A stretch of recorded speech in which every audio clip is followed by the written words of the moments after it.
Get started. Just have a seat, please. Thank you for having your mask on. This is not the part of our official board meeting, but we wanted to be able to do this tonight. It's something that's very important to us, and we're very proud of, and something that has been put on hold for a while. But as it relates to our newly constructed public works facility, the town has received a great honor. That's probably going to be the extent of my talking. I'm now going to ask the town board members to join me up front of the dais, and as well as anyone else who's here for the presentation. And then I'm going to kick it over to Bob Kiley to let us know what we're doing. Board members? John.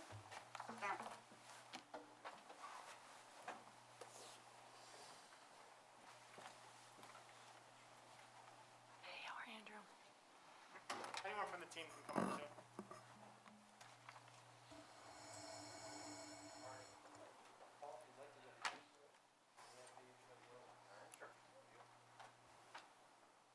Go ahead. Okay. Johnny. Good evening, folks. My name is Paul. Is this okay? Okay. It doesn't matter. We'll get it one more. Okay. So I'm Paul Chatfield, and I'm a member of the local American Public Works Association and the awards committee chairman for the APWA. And in January of 2020, a long time ago, the project team from the town of Arundecoit, Bergman Associates, Krista Construction were recognized by the local APWA branch and received an award for the town of Arundecoit Department of Public Works facility. The project was recognized not only for the physical structures that were constructed, but more importantly for the immediate steps that were taken by the town of Arundecoit Supervisor Seeley, town board, Bob Kiley, Commissioner of Public Works, starting late in the night on Christmas Eve 2016. The organization recognized the efforts initially and recognized the efforts all the way through completion of the project. This project has been recognized by the New York State chapter level. However, due to the COVID-19 pandemic, the state banquet was canceled and the town was unable to receive the award in person. We on a local level wanted to make sure that the town was recognized for this huge accomplishment and that the project team was recognized. So this evening I'm here to present the town of Arundecoit and the project team with the New York State APWA Award for the statewide structural project of the year in the $5 to $25 million category. We want to congratulate the town of Arundecoit, Bergman, Krista Construction, and Bob Kiley, as along with the many prime contractors that were associated with this project. It was a great accomplishment, and we are very happy to present this to the town.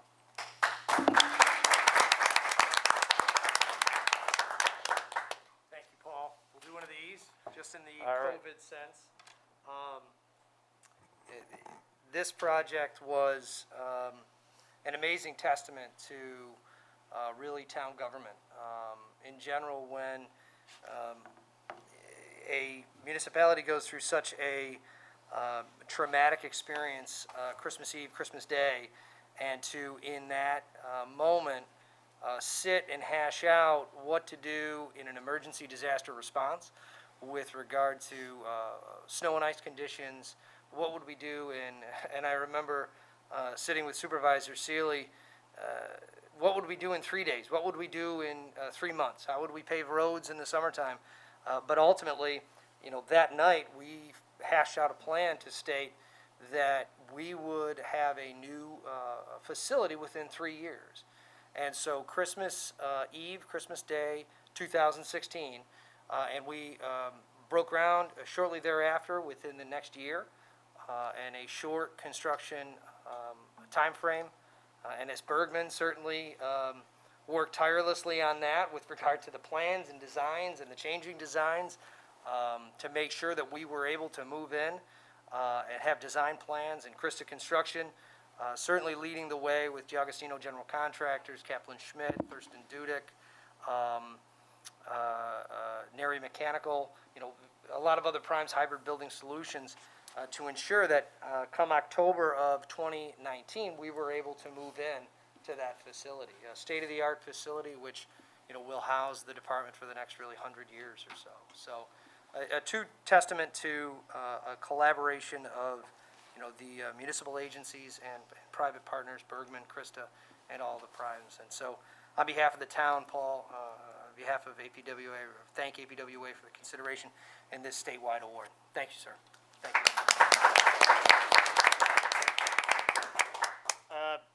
So I just want to thank you guys on behalf of the town. I want to just be remiss if I didn't thank my partners on the town board who throughout this, you know, were very supportive, moved very quickly to allow us to move very quickly. And, you know, it's not easy to authorize the expenditure of a lot of money in the expeditious manner that we did. And they were very thorough in their review.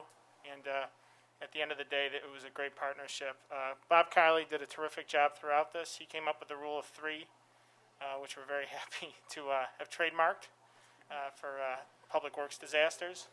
It was 3 in the morning, yeah. At 3 o'clock in the morning, we came up with the rule of three. And 3 months after 3 years, I think we got this award and we're notified, and we couldn't be more pleased. And we're so happy with how the facility has worked out. I'll just note, I don't know if you guys are aware, this facility is really not just a public works facility. During COVID, it's turned into the heart of a lot of our operations to make sure that people are getting the help they need, particularly with our large-scale food distribution. And I know FoodLink is very much happy that we built it because it's allowed us to very efficiently distribute food to people who need it the most. So very nice job.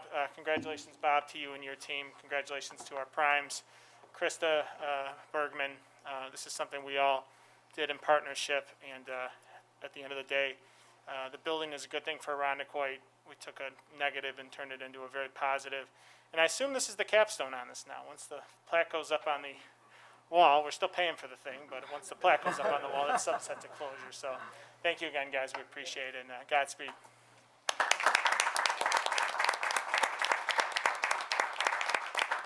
It's the new day of award shows. You do it in front of no audience. So we're going to take a minor recess, and then we'll gavel in at 7 and get on with our business. Okay, so thanks, guys.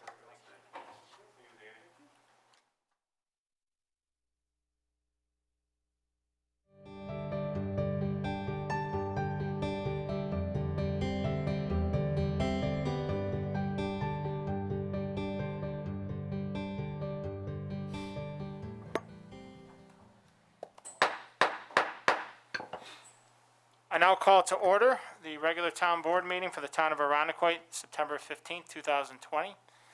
This meeting is being conducted mostly in compliance with all open meetings laws, with some deviation due to the flexibility allotted through Executive Order 202 of this year, relevant to the ongoing COVID-19 crisis and the conduct of public meetings. Our visitors are invited to join the board members in rising to recite the Pledge of Allegiance. Pledge allegiance to the flag of the United States of America and to the republic for which it stands, one nation, under God, indivisible, with liberty and justice for all. Roll call. Councilwoman Freeman. Here. Councilman Perdicone. Here. Councilwoman Romeo. Here. Councilman Weiner. Here. Supervisor Seeley. Here. And attorney for the town. Here. Thank you, Madam Clerk. So tonight we are back in the Broderick Room for the second month. We do have 3 public hearings tonight. How we're managing those public hearings and making sure people have the opportunity to express their opinions on the 3 cases before the board. We have all participants of our public who wish to participate in the public hearing next door at our library, where we have a remote feed, and they're probably hearing my voice much more louder than they would like. What we will do is we have staff that's ready to bring people who have signed up here in, probably about 5 at a time. Our goal is to make sure everyone has a right to be heard tonight. We're going to be patient and do this right so that people can express their opinions to the board. those don't start till 7:35. Before that, we're going to get through a lot of our agenda. I do not have any remarks tonight. I just want to point out one thing. Our tax collection is ongoing for school taxes. It's much different this year in that we are limiting it due to a town executive order and a state of emergency to cash payments only. We do have staff here to help you with in-person payment, particularly as it relates to checks. Those are being made in our Dropbox, and it's worked very well, and I just continue to thank residents for their patience. We do encourage them to either mail them to 1280 Titus Avenue, 14617, attention the clerk, or you can pay them online free of charge at monroecounty.gov. That's something the county executive has waived, the traditional 3% processing fee for credit card payments online. So I really do encourage residents to seize that opportunity as well. That's how I know a lot of people are, but we'll continue to do that throughout September and partially through October. With that, we're not doing public input. Public input will be, as it has since COVID, is submitted to supervisor@irondequoit.org. We did not receive any matters addressed to that address referencing public input, so we will move on. We can now move on to our financial report. Madam Comptroller. Diana, can you turn on your mic if possible? I know I told everyone to turn them off, so Is it on that's now? good. Yeah, you're on. Sorry. Thank you. The August 31st financial results for the town, total expenses are $23,053,000 or 62.5% of budget, which is lower than the 66.7% of the year that has elapsed. Total expenses break down as follows. Actual expenses, $20,448,000. Encumbrances, $2,605,000. The encumbrances are 7.1% of budget as departments are continuing to commit to services and supplies for the remainder of the year. General fund expenses are favorable to budget at 60.8% or $13,380,000. The split here is actual expenditures, $12,240,000, encumbered expenditures, $1,140,000. Incorporated within the general fund encumbrances are information technology projects and services, 2020 projected but unexpended energy costs of the general fund street lighting account, installment debt for equipment leased by the solid waste, and other contracted expenses throughout the town. Jointly, the highway fund's expenses are greater than the percent of the year that has elapsed at 71.1% or $3,884,000. These costs are traditionally driven by salt, gas, fuel, roadwork, and paving services and materials such as oil and stoning and asphalt. Highway 1 is currently realizing sizable roadwork and paving expenditures as well as paving material encumbrances. Expenditures in the library are 60.1% of budget, $1,628,000. Sewer expenses, $2,588,000, equate to 61.7% of budget. Expenses in the stormwater drainage total $794,000, 63.4% of budget. Included in the fund is a $386,000 expense for a Vector truck. We continue to emphasize that expenses excluding encumbrances for the town, as well as the three major funds, are less than the percent of the year that has elapsed. 66.7% of the year has elapsed, and the expenditures percentage exclusive of encumbrances for the town is 55.4%. The general fund is 55.6%, sewer fund 58.9%, and the collective highway funds 49.3%. Total general fund revenue is $15,145,000 or 69.7% of budget. Real estate taxes are $11,185,000. Payments in lieu of taxes equal 91.4% of budget, $235,000. An additional $25,000 is due in September and will make this item whole.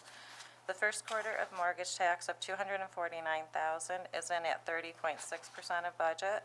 5 months of sales tax of $1,604,000, 31% of budget has been received. The other major revenue items such as aid and incentives for municipalities, franchise cable TV revenue, and the remaining 3 quarters of mortgage tax are not yet due.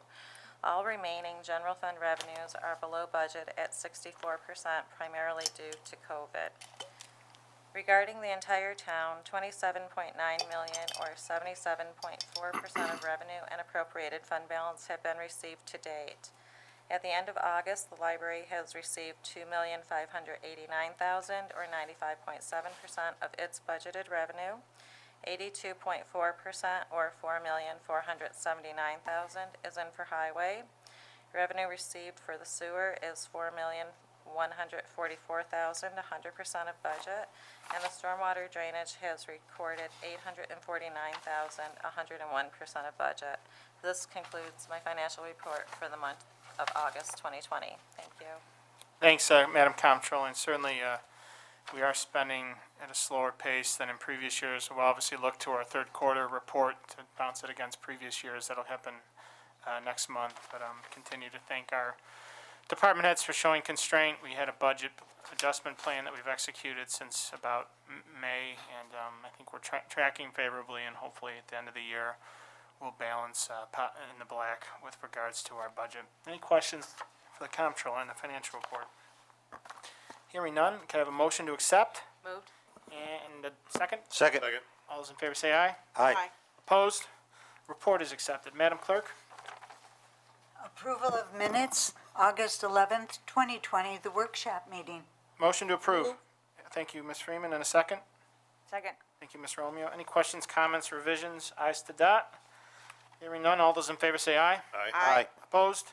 Minutes are approved. August 18, 2020, the regular town board meeting. Motion to accept or approve. Moved. Thank you. And a second? Second. Thank you, Mr. Weiner. Any questions, comments, revisions? As usual, Madam Clerk is sterling in her accuracy, capturing the magnanimous of our meetings. All those in favor say aye. Aye. Opposed? And the minutes are approved. Madam Clerk, we can now move to item for board action number 4 under appointments. Item number 4, approving a reappointment to the Deer Management Program Board. Motion. Moved. And a second? Second. Thank you, Ms. Romeo. As our board members know, our deer management program is conducted annually to, as they say, cull the herd. It's not just a hunt, it's primarily a public health, public safety initiative that we do to control the herd and limit our motor vehicle accidents as well as other public health matters such as Lyme disease.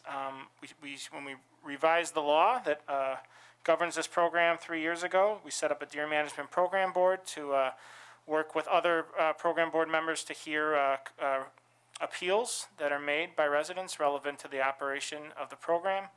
One of the people on that board, in addition to a representative of the chief of police and a representative of the supervisor's office, is a citizen on the board.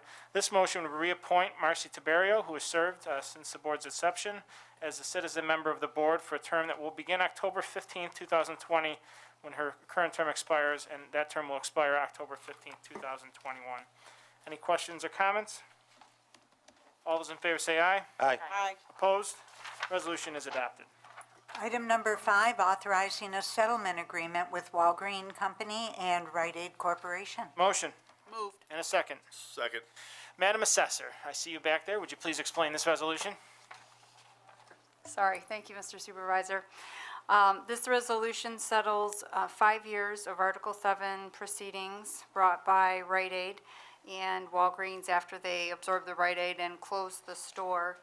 This store is located on the corner of East Ridge Road and Hudson, 689 East Ridge Road. The property value has declined for this property as the lease approaches the expiration date in 2021. While the town will incur refunds of approximately $40,418 for this settlement, I do feel this is a reasonable settlement. The school district attorney and I, Mr. Fink, worked hard to negotiate this settlement. The settlement does hold the assessment for 2021 only. Thank you, Madam Assessor. And as you explained, the town's refund would be $40,418. The county would be $55,182. The school would be $154,863, and special districts $15,927, which seems substantial, but in the long term, this is a good settlement that hopefully will allow that parcel, which is a very visible parcel in prime location, to hopefully be sold, leased, et cetera. I know this was holding it up. Our goal is always not to go to court over these, and it's try to resolve them with the property owner. So I'm glad that we're here. I do agree it's a fair settlement, and glad to see that we're moving forward on this one, notwithstanding the cost. Any questions from the board? All those in favor say aye. Aye. Opposed? And the resolution is adopted. Item number 6, authorizing a settlement agreement with Sharon Trimaldi. Motion Moved. and a second. Second. Thank you. Madam Clerk, Madam Assessor, another explanation on this wonderful resolution, please? Thank you, Mr. Supervisor. This resolution is to settle an Article 7 proceeding that was brought for the 2019 tax year with the owner Sharon Trimaldi. This property is a mini storage facility located at 24 Dubois Lane. Grievance was brought again in 2020. I had the opportunity to look at the property and worked on coming up with an agreed fair market value for the property of $212,500. This resolution settles actually last year's Article 7 at that fair market value as well, with an assessment of $206,100, which takes into account our 97% equalization rate for 2019. The assessment will hold at that fair market value for 2021 and 2022. The town will incur refunds of approximately $301.71 if the settlement's approved. Thank you. This is much smaller in scale. Total refunds are $2,373, as Madam Assessor says. Again, our goal is to get these off of the list of outstanding tax cert cases and get them closed, move forward. It's in everyone's best interest, so I'm glad that we are moving forward with this one and recommend its adoption. Any questions or comments? No, I just want to thank the assessor for her work on this, getting them resolved. Thank you. Indeed. Welcome. Second that. All those in favor say aye. Aye. Opposed? Resolution is adopted. Item number 7, calling for a public hearing on the matter of granting a special use permit for 889 East Ridge Road in a C Business District. Motion. Moved. And a second. Second. Give it to Ms. Freeman as the second. Ms. Ivers, an explanation, please. Thank you. This is a resolution related to an application for a special use permit. The owner of Santa Motors has purchased the property located next door, would like to expand his used car facility to include this lot. The special use permit is needed as it wasn't contemplated at this location.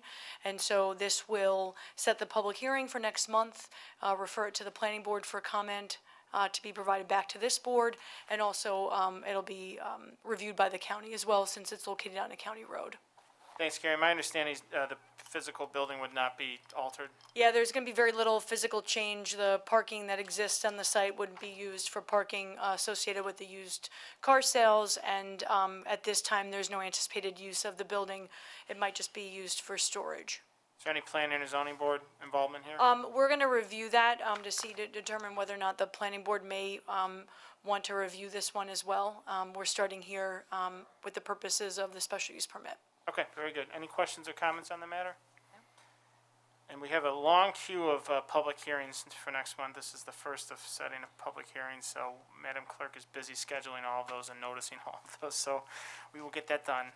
They don't take a minute, so they're not all at 7:35, 7:36, 7:37, but they start at 7:35. All those in favor say aye. Aye. Opposed? And the resolution is adopted. Item number 8, authorizing 2021 tax levies. Motion Moved. and a second. Second. Thanks, John. Ms. Ivers? This is our annual resolution to assess to properties that have unpaid property maintenance charges. This is something that's associated with code enforcement action. Typically, property maintenance can run the gamut, but it typically includes emergency enclosures and often grass and lawn maintenance that has not been handled or maintained to code. You'll recognize that this is these charges are assessed to the property, and these are the ones that have not been paid. Thank you, and I'll just note, this number is $46,659. When I think I started as supervisor, it was in the mid-200,000s. That's, I guess, correlative of the good job we're doing in managing our zombie properties. Our code enforcement is being proactive, but I think as people are seeing across town, a lot of these zombie homes are coming back online. There's one right down the street from my house. That's nothing but a good thing. I will note, we are bracing for a potential impact to the housing market. Even though the housing market's booming, we are concerned about pending foreclosures. We are working with the Housing Council to assure that if we can allocate additional CDBG dollars towards that end, some early intervention on the foreclosure process, we will do that. But all things considered, this is less revenue for the town, but we shouldn't be balancing our budget on these types of, this type of revenue, so I think this is good. This number, I hope, keeps getting smaller and smaller. Any questions or comments? Agreed. It's a good way to agree with a diatribe, just say agree. All those in favor say aye. Aye. Opposed? And the resolution is adopted. Item number 9, authorizing entry into an affiliation agreement between Monroe Community College and the Arundecoit Police Department. Motion? Moved. And a second? Second. Thank you. And Chief Laird is excused for a personal reason. This resolution provides an extension of Monroe County, allows the IPD, the police department, to provide an extension of Monroe Community College's education and training program for MCC's law and criminal justice students. And the IPD and MCC wish to enter into an affiliation agreement setting forth the relationship with them.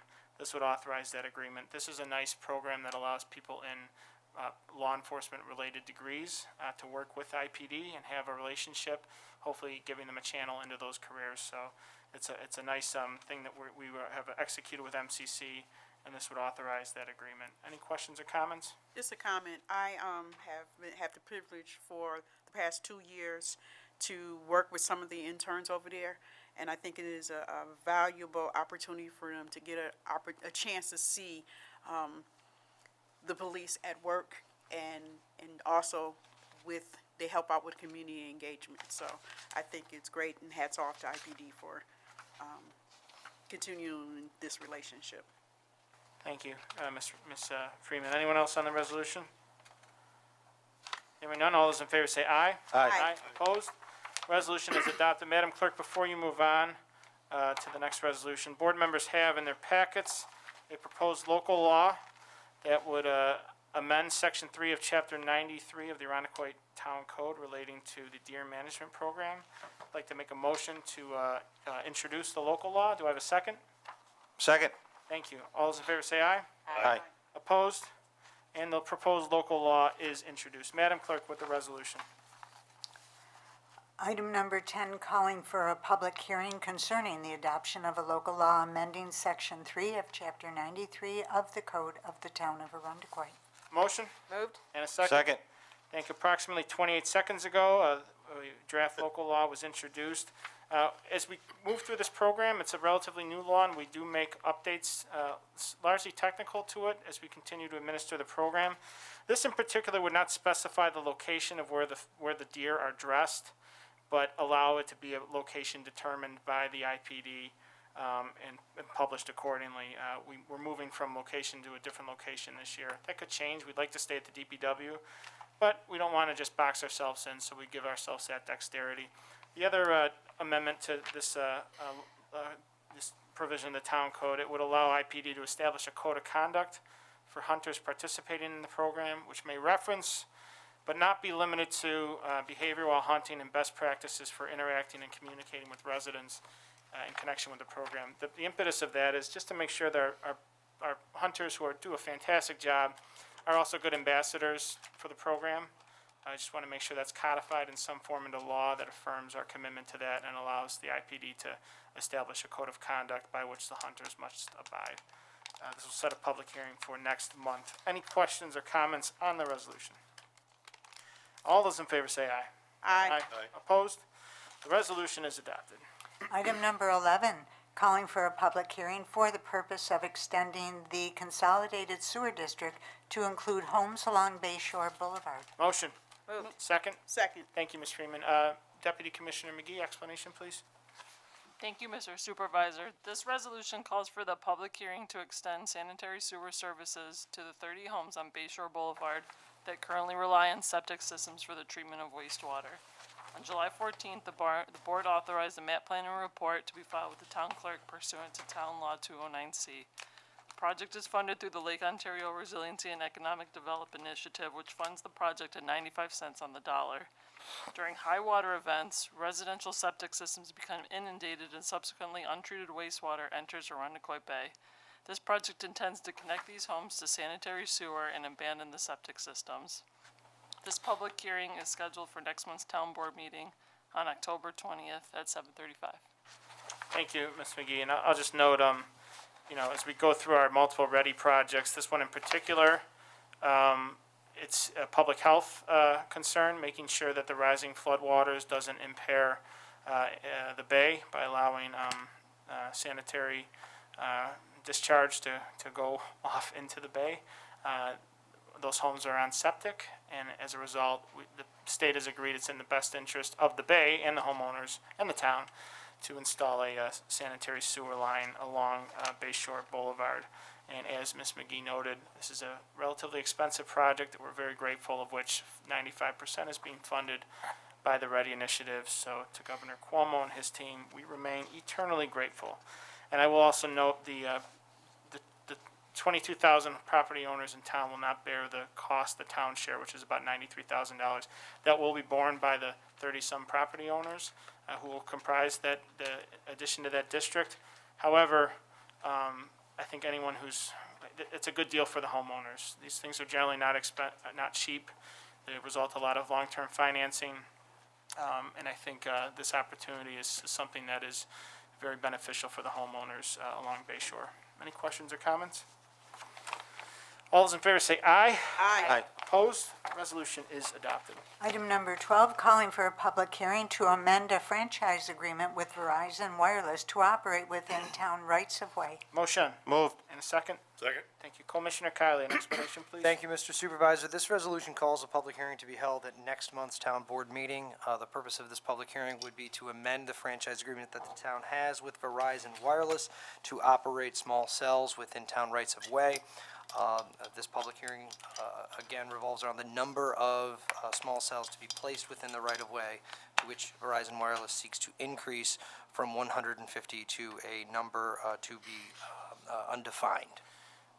Thanks, Bob. And one thing I said at workshop, and I'll be putting this probably in formal writing to Verizon, is I would like to see some plans for future build-out. If they're asking for something that's absolute, we want to have at least an idea of what they're looking to do. So we'll put that in writing to them, but I think, at least for myself, the expectation will be that they will be forthcoming with some of their plans, just to help inform the board's decision to potentially amend the franchise agreement.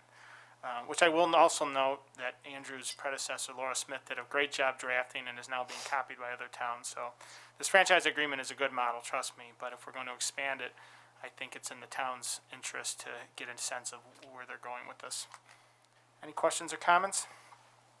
All those in favor say aye. Aye. Opposed? Resolution is adopted. Item number 13, awarding installation of playground equipment at Ready Arundecoyt Bay State Marine Park project. Motion Moved. and a second. Second? Thank you. Commissioner Kylie, would you please explain? Thank you, Mr. Supervisor. This resolution authorizes the bid award to Titan Enterprises, Titan Development, in the amount of $164,500. This project would be to install the playground at the Arundecoyt Bay State Marine Park project, which is part of the READY projects here awarded to the town. Again, 95 cents to the dollar to be paid for by the state of New York. This public bids were opened and read aloud, with Titan being the lowest bidder. Thank you. Any questions on the resolution or comments? This is one component of a very good project, the playground being the funnest, but I'm happy to see that project moving forward with construction. All those in favor say aye. Aye. Opposed? Resolution is adopted. Item number 14, pursuant to State Quality Environmental Review Act for the stabilization of Seneca Road. Motion Moved? and a second. Second. Thank you. Mr. Kylie, explain, please. Thank you, Mr. Supervisor. This resolution moves forward with a secret determination for the project to secure Seneca Road. Seneca Road, a roadway on the east side of town that has seen significant sloughing events due to chronic and frequent water main breaks. The project consists of two sites located on the east and west side of Seneca Road. Again, a roadway owned and operated by the town of Arundecoit. Due to those water main breaks, the town seeks to reinforce the side slopes on those roadways, most likely a sheet piling driven a retaining wall system or similar stabilization technique. While this is an upland area nearly 400 feet away from the water's edge, the project is located within the 500-foot adjacent wetland foot buffer. The project will mitigate the discharge of sediment by use of proper erosion and sediment controls during construction. And further, the result of this project will eliminate the discharge of sediment during any future water main breaks and ultimately stabilize the road. This resolution comes before the next resolution, which details the capital improvement plan for the town of Arundecoit over the next 5 years. As there is no adverse impacts to the environment, a negative declaration is recommended for this project. Thank you, Commissioner, and this is good work. I wish we weren't having to do, but it's necessary, and, we have these slopes, it's our responsibility. We allowed roads to be built on the slopes, it's our responsibility to maintain the slopes, no matter how much headache it causes. But knowing there's homeowners there, I'm glad we're moving forward. Any questions or comments? Quick question, Commissioner Kiley, this is being done in concert with the Water Authority, who's also fixing the water mains, correct? That is correct. In the Okay. next resolution, we'll go through the Seabreeze Water District water main replacement on a Seneca Road, which would be poised to be done prior to the stabilization of the side slopes, which in all practice is a good one. Thank you for So the it's clarification. good to do the water main before the road? Correct, Amundo. Okay, that makes sense. Thank you, Bob. Some people might disagree. Not in this room. All those in favor say aye. Aye. Opposed? The resolution is adopted. Item number 15, authorizing the capital improvement program for the town of Arundecoit for 2021 to 2026. Motion. Move. And a number 2. Second. Thank you, Mr. Weiner. Mr. Kiley, explanation, please. Thank you, Supervisor. There are 4 projects to be funded within the 2021 fiscal year. I will go through those 4 projects, and you will see a little bit later on during the agenda, we will be calling public hearings for all of those 4 projects to be funded within the fiscal year 2021. The first is the replacement of sanitary mains and laterals throughout town, $500,000 worth of funding to ensure that broken, collapsed, damaged, destroyed, and deficient mains and laterals for the Sanitation Consolidated Sewer District are replaced. This funding stream would be bonded over 30 years. The drainage improvements, again, these are storm drainage, either mains collapses, large-scale dig jobs, or the replacement of really roadside basins and/or roadside concrete gutters, of which there are many to be replaced throughout town.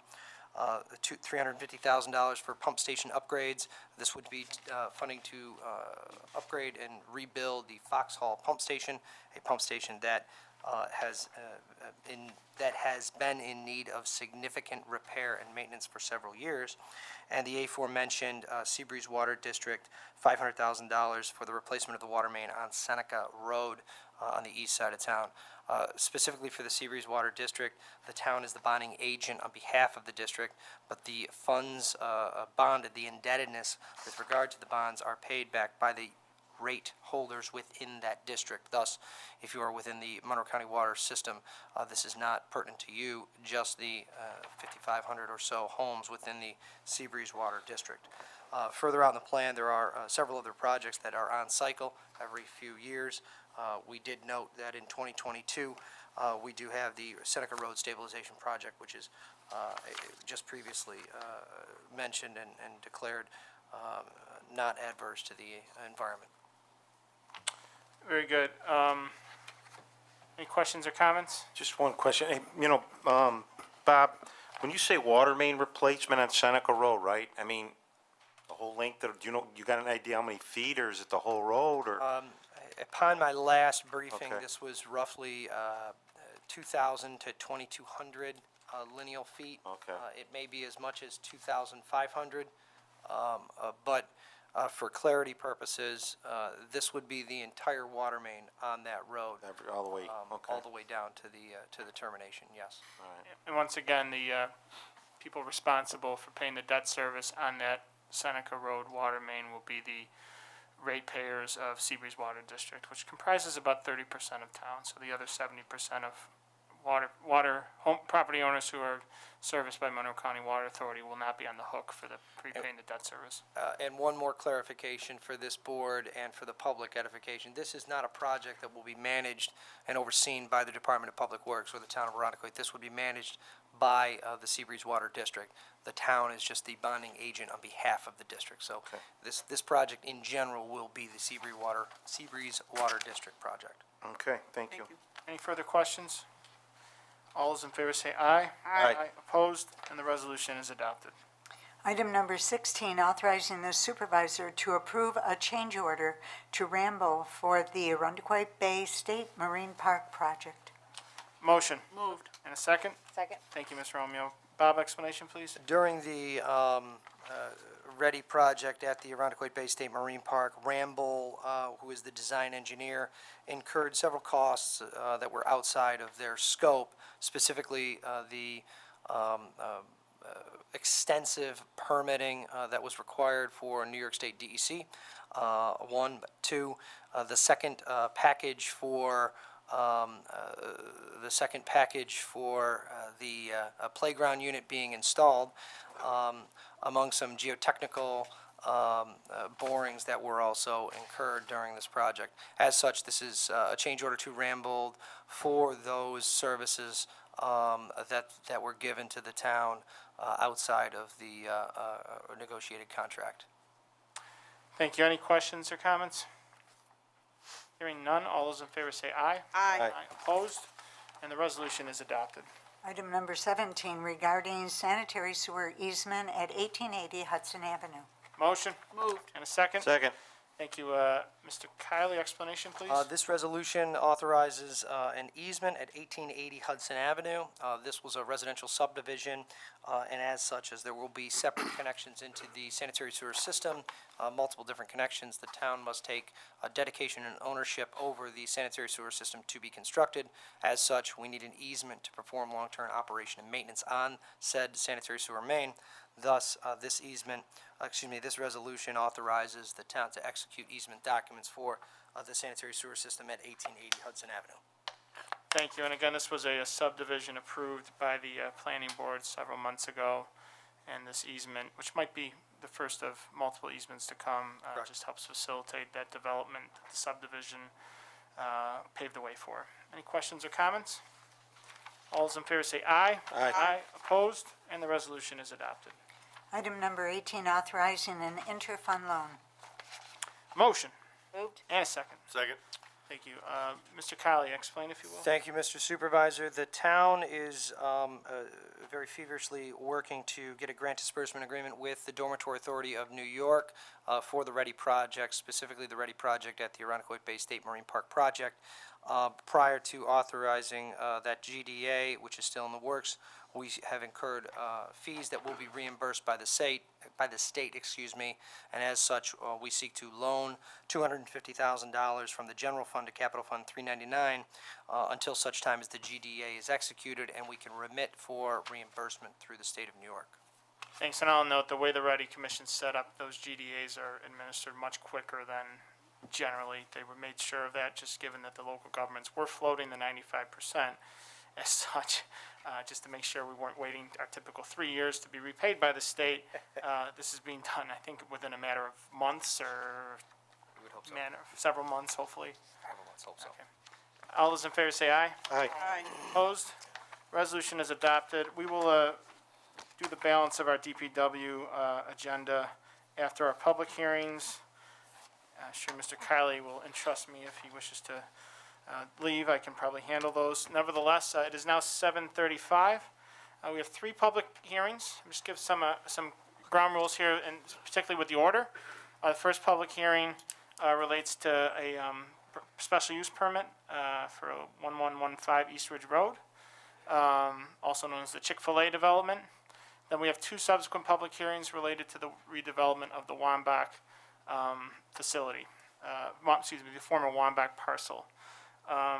I'll just ask residents, we have a handful here tonight, and thank you for your cooperation as we kind of pivoted you in and out. We were moving some people in and out.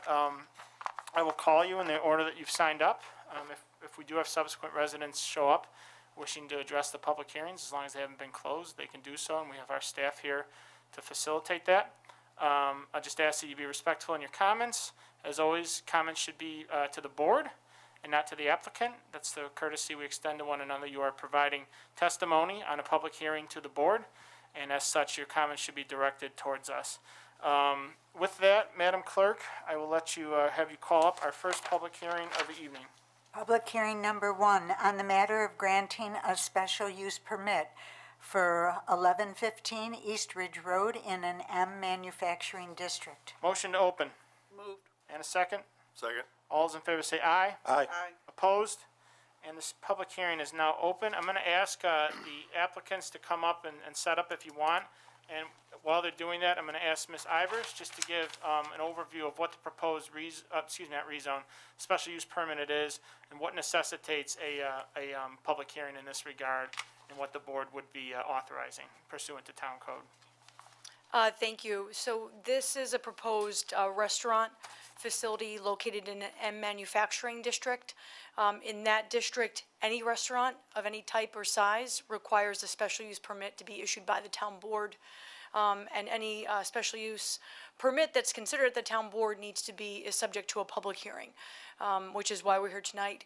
This particular proposed restaurant includes it's a 5,000 square foot plus or minus new building. It would involve the demolition of the existing 18,000 square foot former Staples retail building. It also includes outdoor seating and a drive-through facility, on-site parking and amenities.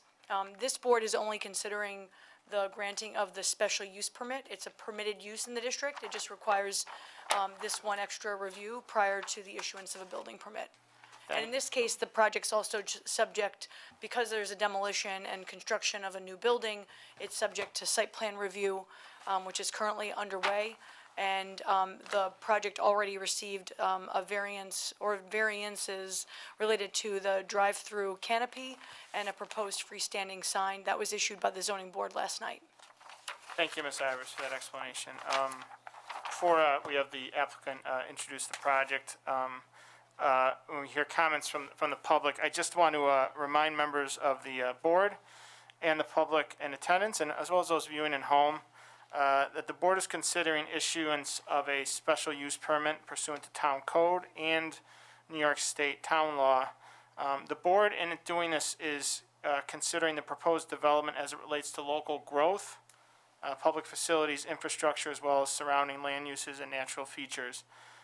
It's intended to ensure that land resources are utilized in the most appropriate and desirable manner. Any comments beyond that will be accepted. I'm not going to, if people want to deviate from kind of the scope of the special use permit, I'm never going to disallow somebody to speak their mind.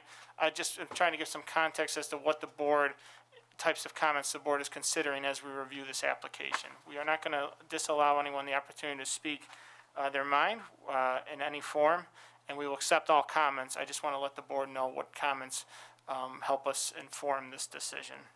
And with that, I'm going to let the applicant introduce yourself, your affiliation with the project, sir. Great. Thank you, Mr. Supervisor. Tim Freitag with Bowler Engineering, here on behalf of the applicant, Chick-fil-A Inc. Mr. Clint Mattson wishes he could be here. He relays his sincere Would you mind just moving the mic a little bit closer? Sure. Thanks. Sorry if that's as good as it gets. Yeah. Clint Mattson with Chick-fil-A relays his sincere apology that he can't be here this evening due to travel restrictions. Here with me tonight, I do have Mr. Dave Everett with Whiteman, Osterman, and Hanna acting as land use counsel for the project. We're here tonight in pursuit of our special use permit for the project and to host the required public hearing. It's the redevelopment of 1115 East Ridge Road in the M Manufacturing District. There's a former 18,000 square foot, formerly known as the Staples retail building on site, approximately 2.3 acre project site. We're proposing to demolish that existing building and build a new 5,000 square foot restaurant with drive-through and outdoor dining. This use is consistent with this heavily commercialized corridor of East Ridge Road and Portland Avenue. We've got similar uses nearby, including Wendy's, Sonic, Panera, Dunkin' Donuts. The site layout is a result of a thorough evaluation of site constraints, zoning analysis, engineering, and a detailed traffic impact assessment that included mitigation elements for traffic that are proposed to be installed by the applicant as part of this project. Our special use permit application included narratives that demonstrated compliance with the special use permit standards within the zoning code, and also outlined compatibility of the project with the goals and recommendations of the town's comprehensive master plan. This is a great redevelopment opportunity that meets really the first goal of the town's comprehensive master plan, focusing investment and redevelopment to strengthen the town's tax base here in the town. That's a quick overview, Mr. Supervisor. I'll certainly turn it back over to you to address any questions or comments you may have. Thanks. I'll kick off, and then I know my board members have questions as well. I think a lot of our at least for me, and I think comments we've heard from the public, they center around the traffic issue. And we do have a pretty extensive traffic analysis from SRF Associates, which we thank you for that. Just a few questions relevant to that. One was, when was this data collected for traffic purposes, the baseline data? Yeah, the baseline data was utilized from the Dunkin' Donuts data that was collected back in 2015, as well as analyzing the Wendy's data collected back in 2005. Growth rates were applied to that data to simulate current conditions. We do struggle with the difficulty of obtaining accurate data present day due to COVID irregularities with traffic patterns. So what we did as part of this traffic impact assessment is in line with the recommendations of New York State DOT for traffic data collection under the current circumstances. Thank you. And obviously queuing is it's probably a concern more at the start of the opening of the business. It's my understanding this would be the third Chick-fil-A to be in the region, correct? That's correct. The second would be the Henrietta one, which is opening up in the near future. And the first one, obviously, is the one in Westridge Road, which I'll reserve judgment for and never second guess my fellow municipalities. But nevertheless, looking at the site, can you just give an overview as to the total number of cars that can queue through the drive-through?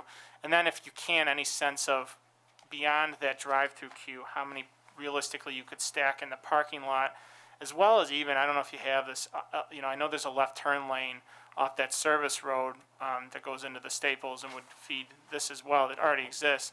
But if any sense as to how many cars or how many vehicles we're looking at before you actually would have back up into the county road, Portland Avenue? Yeah, sure. So we do understand that stacking capacity within these drive-throughs is a concern. And what SRF Associates did as our traffic engineers is they've collected data at the Greece location as well as Cicero, New York location to get a sense and idea of how many cars are observed within the drive-through during peak periods of the day. So included in the traffic impact assessment, there was some data that provided the maximum stacking observed at those two locations, and that included 18 and 19 cars within the drive-through. Our drive-through here has been designed to accommodate 20 cars entirely within the drive-through. So where that is that's within the actual drive-through. That's not out to the service road. That's actually the area demarcated for the drive-through. It also doesn't include the portion of the parking lot where presumably other cars would be able to Correct. to stack. Okay. So within the drive-through only. Now we've designed this site layout to provide additional stacking internally on site without interfering with Portland Avenue or really the shared access between our site, Wendy's, and Home Depot in case of peak periods for grand opening or unique circumstances where traffic does back up beyond the drive-through entrance.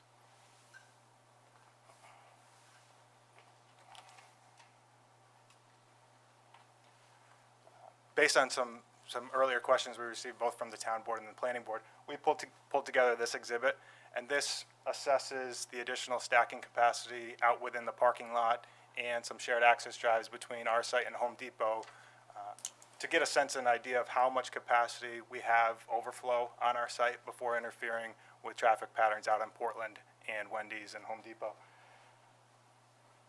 So we've simulated car stacking back onto our site.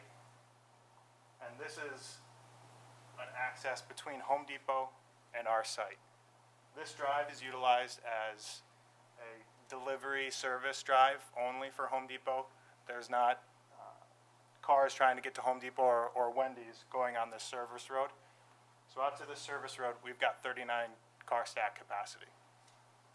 Beyond that, we can even stack up to close to 50 cars before interfering with a shared access between Wendy's, Home Depot, and our site. We don't envision that the stacking is going to go ever to 50 cars on site. You know, maybe grand opening, but during grand opening, we're going to have the town involved. We're going to have the local police department involved. We'll have a grand opening team on site directing traffic to make sure that there's no issues during that honeymoon period, if you will. And to Mr. Supervisor's point, there is an additional left turn lane being installed on the shared access between our site and Wendy's to help traffic coming into the site. So if you could just project this area, that's an additional 10 cars stacking up, just trying to get into our site, finding a gap in the traffic here to get into our site before it has any opportunity to back up to Portland Avenue. And that left turn lane currently does not exist? Correct. Okay. So a very different situation here than the grease facility that many of you may be familiar with. That site is much smaller. It's a 1.2 acre site. Here we've got a 2.3 acre site. We've got 68 parks on site where that facility has about 55 parks. We've got a 20 car stack plus additional 49 stack really before it interferes with any traffic patterns on site. That property site has an 18 stack. Here we're proposing a double entrance drive, so we can allow 2 lanes of vehicles to queue if needed. That site was single lane. So this site has been designed with that under consideration. Thank you. I'll yield to the board. So just doing the math, we would have to have 61 cars before we'd start to see them all the way out onto Portland Avenue. Thank you. That's correct. Very clear. Great business day. Yeah. Tim, when we talk about the service road now, we talked a little bit about this at the workshop. You had input from Wendy's and Home Depot. I mean, they were involved in this, especially this access road. That's correct. Okay. Home Depot has approval rights over our project. Okay. Okay. Good. Thank you. Pleasure. We talk a lot about peak hours during midday and evening. I also did inquire about early morning peak hours, particularly concerned about commuter traffic, but also there is another establishment across the street, a well-known donut shop. You did furnish a memo, and I appreciate that. It's my understanding the peak hour, AM peak hour, is no more than 30 observed. Is that what you had submitted? Yeah, that's correct. So in comparison, that peak hour of 30 entering vehicles during that, I believe it was 7 to 8 a.m. peak period, in comparison to the lunch period of 147 entering vehicles. So a fraction of the total traffic volume. And one thing I will note is the midday peak hour is higher than the PM peak hour, which I think that's one of the things DOT looked favorably upon is, obviously we're concerned commuter traffic, morning, evening commute, midday, if it's still 100 PM peak hours, not insignificant. It's probably a lot more in the staples, but does seem manageable. But that midday is 1.5 times higher. And, it's during that midday peak hour, so I think that's what makes it manageable on the road system. And look, I think we're asking these questions because Portland Avenue is one of our more heavily trafficked roadways. I know people have raised concerns about the hospital. We have not heard any concerns from the hospital, and that's why we ask those questions. Any board members have any further questions? Actually, Tim, I have a quick question about just the traffic study and the numbers that you have given us for the peak hours. Are these numbers reflected with the fact that we are in the middle of a health pandemic and a lot of folks are using the drive-through as opposed to coming in person? So are these numbers reflective of that? these numbers are reflective of pre-COVID data. Okay. We're designing here for the long-term success of the business for the next 30 years and not a temporary short span. You know, we're going to construction, you know, once we seek approvals. We all know winter season's coming up, so this facility's not going to be open March. You know, hopefully it's going to be opened once this situation we're all facing is over. Okay. So we've assessed the data based on that. Okay, thank you. My pleasure. You said this site is twice the size of Greece's site? Greece is about 1.2 acres. This site's about 2.2 acres. And how about Henrietta's site? I've got those facts right here. 1.34 acres compared to 2.2 acres. Anyone else? All right, so you're excused for the time being. I know, I'm just mindful that we also have three people. Ms. Vecchio? The three other people waiting to testify are still in the library? They are, okay, so why don't we try and get them over here just so they can hear other people's testimony? I'll ask, I don't know how many chairs we have, but if, I know because the other hearing came in, if we can make some more of the chairs available and try and just keep them spread out, I'd appreciate it. Bob left. Yeah, if the other public hearings are, if you don't mind, you can wait in the conference room if you want. I appreciate it, guys. Thank you, Mr. Supervisor. Thank you. I'm going to kick everyone out. Okay, so, and certainly, we always permit the right of the, applicant to respond to any points raised, or questions asked by the public. So, we have 5 people signed up, and, we will allow you to come up afterwards. The first person signed up is, excuse me if I don't get the name right, it's Irene, Sikulowski, 1031, excuse me, ma'am, Sikulski, excuse me, 1031 Titus Avenue. Thank you for allowing me to speak. You're welcome. I have been a taxpayer and an Arundecoit resident for over 40 years. And I have spoken to a lot of friends and neighbors in this area, and they are very much in favor of having Chick-fil-A here. I think at this point in time, we are kind of lacking of quality places to eat in Arundecoit compared to Henrietta, Fairport, Penfield, you name it.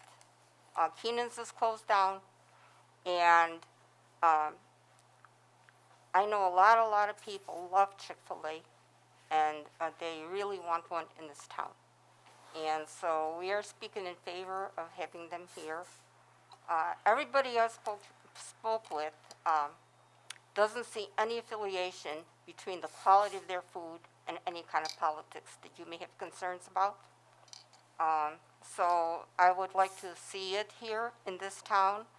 And if you're concerned about traffic and all of that, in the other areas, obviously the property's twice the size. And if it's that popular, you know they have quality food, because if they were not any good, nobody would be going there. So please consider it, because there's a lot of places that are not open anymore, and we really need a good place to eat. Thank you. Thank you. Next to sign up is Greg Devlin. Greg, is the address 135 Carroll? I should know that by now, but good evening, how are you? You ever stop by to visit? Don't get out much these days. Yes, I'll preamble my comments by saying I'm in favor of Chick-fil-A. I've been to Chick-fil-A in numerous places around the country because my kids don't live here anymore, they live all over. And my first experience was in Nashville. Food was fantastic, people were great. Been to ones in Denver, been to ones in Pennsylvania, been to ones in Arkansas, and there is a consistency there, and their food is generally very good. But one of the things that makes them stand out is that their stores are always bright, they're always clean. Their workers, their employees, most of them being young folks, as is typical for fast food operations, are taught to be kind and friendly and to know how to treat the public properly and do a good job. And I can't say that every experience I've had at Chick-fil-A has always been very positive. I haven't been to the one in Greece yet. It's just too darn crowded. I'm not about to go out there, and I'd rather put my money here in Arundecoit. I would be worried about the traffic, but it sounds like it's going to be better here than it is in Greece, and I think Henrietta's gonna have a problem. That site's small, so I'd be worried about that. And my only other concern about that would be, and correct me if I'm wrong, but since this is going to be a 5,000 square foot building versus an 18,000 square foot building, that means that the taxes, commercial real estate taxes will be a lot less because it's based on square footage, is that correct? It's based on a host of things. It'd be a question for our assessor. Hopefully- Income also plays a I was role gonna in say, that. sales will be. I wouldn't want to speculate on Okay. taxable value. And so I would like to implore the town board to make sure they pass this, and please ignore some of the hysteria that is bound to come up from those who say that they are not in favor of certain things. They close on Sundays. They're private business, that's their right. And as long as they follow the rules and they are a good corporate citizen, they should not be deterred from opening a business here in Arundecoit. Thank you. Thank you, Mr. Devlin. I don't want to speculate on assessed value for taxation. I don't want to scare the applicant out the door, so, just kidding. So we have three people signed up, I believe, from the same address. I think it's our friends from Ridge Donut. First up is it Joel Olney? Olis. How do you spell it, sir? O-L-L-E-S. Thank you. My name is Joe Olis, and I'm with the management team at Ridge Donut Cafe. And we just, again, would like to reiterate that we are not against Chick-fil-A. We're welcoming them with open arms. Our only concern was that traffic flow at the beginning that could possibly be a deterrent for people wanting to come to our store. And so it looks like they've addressed a lot of things, and they do have a larger parcel of land than they do at the other two sites, so we're pleased with that. You know, our only concerns that we're still is that where they start stacking from the drive-through, once that drive-through gets beyond that drive-through point, they do lose their parking spots. They lose parking spots that I don't think was talked about. And once they start moving on down there to hit that access road, if that's where it's gonna go, then sufficient people to direct that. Because now, once you come in off Portland Avenue, you're gonna have a bottleneck right here. And one other thing is this just marking on the road, or is that where they definitely have to make a left-hand turn into Chick-fil-A's parking lot if they're in that left lane? Or is that just writing on the pavement? Because if it's not, then these are guaranteed to have to go into their parking lot versus going straight to the access road. So that would be the only concern that I could see that could bring it out to Portland Avenue. Other than that, it looks like a clean shot, and he is correct. There would be about 60 parking spots once they left that access road, which seems sufficient. We're just, we're concerned that what could happen if it got past 60? Have we thought about where that's gonna go? Is it gonna go further into the Home Depot parking lot? And if so, now it takes people coming off Portland Avenue, we got a problem. So if there was something that maybe was addressed, that if you do stack more than 60, that now, once you stack more than 60 cars, now you have a bottleneck right at that junction where Wendy's, Home Depot, and Chick-fil-A would be. So that would be a concern of ours, is to make sure. And the only thing that we're really concerned about, again, is the traffic on Portland Avenue, the backed up traffic, not the traffic that flows through. Because right now, I was outside at 9 o'clock this morning, and there's no Chick-fil-A. And when the light was red, right at 104, the traffic was backed up to the Home Depot entrance. So that's what we have right now. Imagine what we have when we have those 40 cars, 50 cars. And, I was looking at some of their studies where there was one claim they did 171 cars in an hour. So if, at a peak time, so that's wonderful that you did that, but those cars have to get out of there and back onto the road. And right now, we're already backed up the Home Depot parking lot. I'm wondering if that was addressed. And it seemed like those studies, 2015 and 2005, taking studies from them, seems a little bit, I don't know if you can compare a Dunkin' Donut to a Chick-fil-A. That just isn't comparable in my book. What they use is the baseline data. It's not the numbers they use from there are baseline data to say what the starting point is without the Chick-fil-A. Yeah, I just say the starting point is it doesn't seem like it would be an accurate starting point, because we've got a unique business here that does a great business. They do a great business. And again, we're not against them. They're not the competition for us. They're going to help us, if anything. We just don't want that deterrent to happen in that honeymoon phase, as you talked about, You know, and it might not, but we're just preventing, because of this COVID thing that happened, we've already lost a lot of business as a result of that, and we're just trying to keep as much in our end as we can. And, so that's it with our concern, and I think that, I think they've addressed most of it, and I think they're trying. I think they're doing an okay job. I'd just like to hear what's gonna happen after that 60 cars, if you do have more than 60 cars in there, and where you're gonna go. And now those cars have to leave.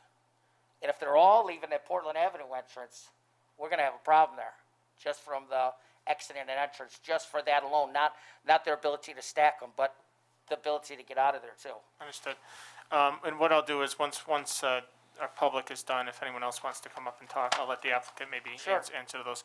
One thing I will say, I met with Rich and Jackie, I think, Yep. or maybe, no, I met with you, Joe, actually. Who did Yeah. I meet with? I met with you and Jackie, I think. But anyway, one of the things I said I would get was, and it wasn't in the initial traffic analysis, was some of their historical data in the AM Yes. hour. And, you know, their AM peak hour, the peak hour is only 30 trips, so that's not their busy time. Sure. That's what I suspected. So you get to midday, it's a lot higher, but I know your business model, you know, AM is, Yeah. you know, so I just wanted to make sure I furnished that for you, and we looked at that and requested that of the applicant. That's great. We appreciate that.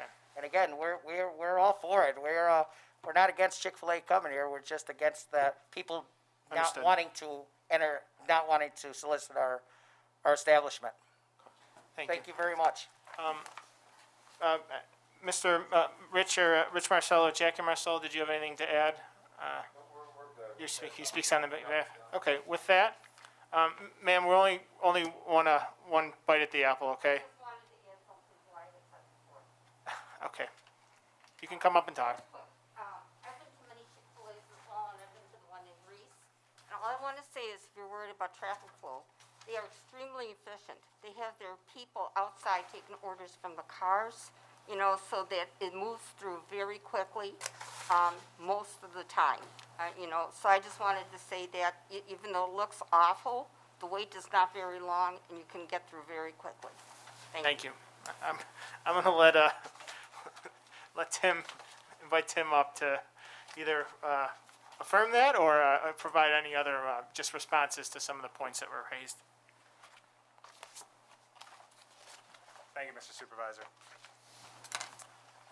So in response to a couple of the traffic concerns that came up, the one in regards to the traffic data collection from 2005 to 2015, Mr. Supervisor, to help kind of spread some light on what you were trying to get into there, is the data collected for the Dunkin' Donuts site in 2015 was traffic at that signal of East Ridge Road and Portland Avenue, and traffic on Portland Avenue, not the traffic that was anticipated to be generated for Dunkin' Donuts. So the relation between the traffic and Dunkin' Donuts is irrelevant. It's just the data that's on the road, and then we apply a growth factor to that data to represent current conditions. Thank you. My pleasure. So what happens when the parking is blocked by drive-through stack beyond the drive-through entrance? So these 12, 13 spaces are the ones that absolutely could be blocked by a high volume of traffic stacking for the drive-through beyond the drive-through entrance. Those spaces are going to be utilized by team members and employees for the facility, understanding that they are in the conflict zone of traffic coming into that drive-through. You know, 60% of their business does go through the drive-through, so there's going to be a lot of traffic going in and out of the drive-through. Whether it's stacking or not, it would still be hard to back out of those spaces versus the other spaces. So team members are directed to park and utilize those spaces while opening up the other spaces for patrons on site. We also have a wider than average drive there. We've got 30 feet wide between those two rows of spaces. That would allow 10 feet dedicated for a single lane drive-through stack and two-way circulation next to that in case you wanted free flow of vehicles entering and exiting to utilize these spaces here. Another question was in regards to the left turn into the site between our site and Wendy's. Do you have to turn left? No, you don't. We're making that drive wide enough to accommodate two lanes. You've got a through lane and a dedicated left turn lane. What that allows is if there are cars starting to stack up turning left in the Chick-fil-A site, they're not going to block patrons heading into Home Depot. So it allows adequate bypass for those patrons heading into Home Depot. And if the left turn lane does start backing up beyond this drive, there's a second left turn option to get into the site. So drive-through traffic could continue on to the Home Depot intersection, take a left, and enter our second ingress down to the southern portion of the site. What happens when there's more than 60 cars stacked? We celebrate our victories here with a great business. It is, I acknowledge, it is a lot of cars, and if that's. There's a lot of cars. It is, but it's a consideration because, you know, maybe the cars aren't stopped, but they're slowing down to get into that lane. You know, the turnover service of vehicles is in the range of 30 to 45 seconds. Yeah, are you from Albany? I am. Okay, so our friends at Ridge Donut asked that question, and it's with a lot of justification, because when they come out with their certain donuts, whether it's the Italian donut or people line up, and there are 60 people lined out outside their door, so I think they're actually not speaking hyperbole. They're actually, it's well founded from their perspective. So there are current locations that do drive demand. So Understood. I'll just note that And they make a good donut, which goes good with fried chicken. I will add.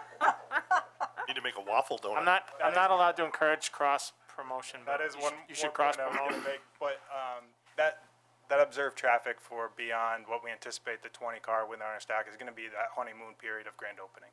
So at that period, Chick-fil-A brings in trained professionals from across the country here to train team members, make sure the kitchen is running efficiently, position team members within the drive-through to expedite orders, position team members through the intersections on site to direct traffic, and they also work with town staff and local police department to ensure that those intersections are utilized with people on the ground to be able to react and adjust if there are traffic patterns on site. And the last point I just wanted to mention was, like Mr. Supervisor said, chicken and donuts might go well, but that's true. We don't have competing users here. You know, we have users that can complement each other. And hopefully the increase of traffic to the Chick-fil-A site, these gentlemen will hopefully seek a benefit from business of bringing more traffic out in front of their site as well. Is this a company-owned store or a franchise store? So the Chick-fil-A owns their own stores, and then they have a local operator who lives locally in the town of Arundecoy, who works every day at the facility, who manages the store. Is it a different operator at every store? Yes, they try to promote one operator per location. There's a handful of locations or a handful of operators that have two locations, but usually it's one operator per store, so they can, you know, be on site and, you know, the working hands of the facility at all times. But you're saying when it opens, the company brings in experienced operators that run the facility at the initial period of operation? Not operators, but other team members, other employees who are trained for grand opening activities, experienced team members who can go back into the kitchen and help train new staff, because they'll be hiring, you know, 80 to 100 employees here on rotating shifts, and we'll have to bring in that experience to help, you know, kick this project off running. And can you reiterate again what you envision that honeymoon period is, where corporate staff is there to help? Yeah, so typically, it's a 2 to 4 week time span that about 20 members will come in from outside of the area, stay here locally within the hotels here in town to help train staff for that 2 to 4 week period as needed. So as the traffic starts to die down, those 20 team members will start, you know, leaving and going back to their homes. Now here again, we have a case of the third to market. We just experienced a second to market grand opening in Cheektowaga, Buffalo, not too long ago. And the first grand opening, you know, did experience that honeymoon period, but the second grand opening, the drive-through stack never went beyond the drive-through. So here we're going to be learning a lot from the Henrietta second to market opening. So when we're ready to open this store, we'll have more information and more experience to work with local staff to make sure the best action plan is in place. Any further questions for Ms. Freitag? Okay, you're excused, sir. With that, I will take a motion to close public hearing. Moved. And a second. Second. All those in favor say aye. Aye. Opposed? The public hearing is now closed on this matter. We're going to move on to the two resolutions subsequent to the hearing. Madam Clerk, please call up item 1A for board action. Item 1A, regarding the State Environmental Quality Review Act compliance regarding a special use permit to operate a restaurant with outdoor dining and drive-through at 1115 East Ridge Road in an M manufacturing district. Motion. Moved. And a second. Second. Thank you. Ms. Ivers, can you give us a run-through of seeker in this matter? Yes, Supervisor, this is an unlisted action for the purposes of seeker. We're doing an uncoordinated review. Each board is adopting its own seeker analysis and determination of significance. In looking at the special use permit, there's really three main areas that we looked at. We looked at the impact to land use and Carrie, can you just hold on? Ma'am? Yep. We're going to keep social distancing. I know I just said that too late, but, okay, go ahead, Carrie. There's really three issues that we look at. We looked at impact to land use and community character. The proposed building and use is consistent with the development scale and vernacular of the surrounding area.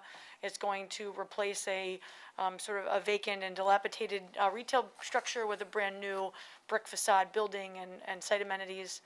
In looking at impacts to land, the development is actually increasing pervious surface. It's reducing pavement and adding landscaping, which will be a positive impact for the project site.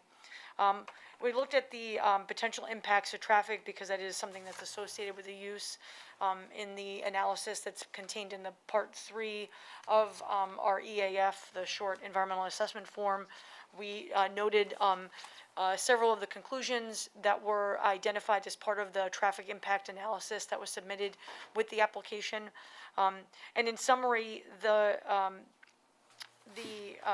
finding is that while there is potential impact to traffic, the site itself can accommodate a significant number of cars, which will minimize or limit the potential impact to surrounding roads.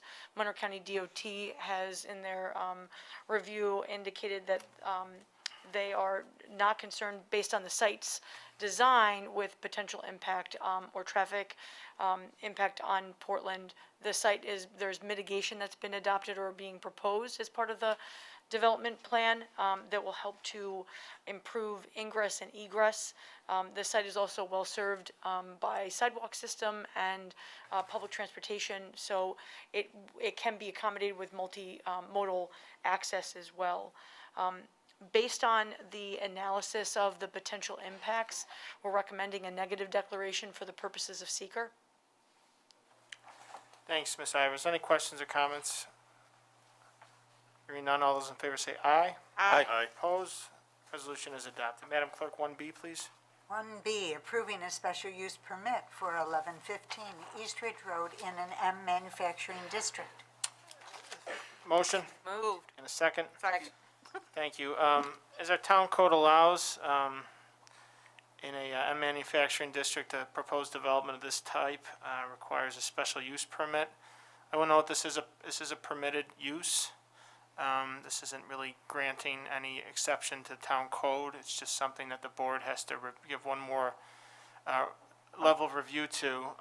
And with that, I appreciate the extensive documentation. Obviously, traffic is the biggest concern here, and frankly, traffic is something that I think the planning board takes an even larger look at, more than us. Our scope is limited here, but also certainly we can, review as necessary. But I think we're also mindful of the scope in which we have to look through this lens. I just want to note the town planning board, and it was addressed to myself as well, so I'll just reference it, did receive a petition from about 200 residents regarding this project, expressing some concerns, not related to traffic or the elements of which we look through the scope of a special use permit, but perhaps some of the, past perceived behavior of the corporation at hand. And I don't want to be non-sympathetic or not compassionate to those concerns. I don't think people would raise them if they didn't feel strongly about that. As I explained from the onset, we have a scope in which we look at these through these lenses, through a scope through which we look at this application, and I do note that it really does not warrant any means to reject the application based on that scope and how it relates to town code. You know, some of the things that were raised by residents, I don't disagree with and I feel strongly about as well.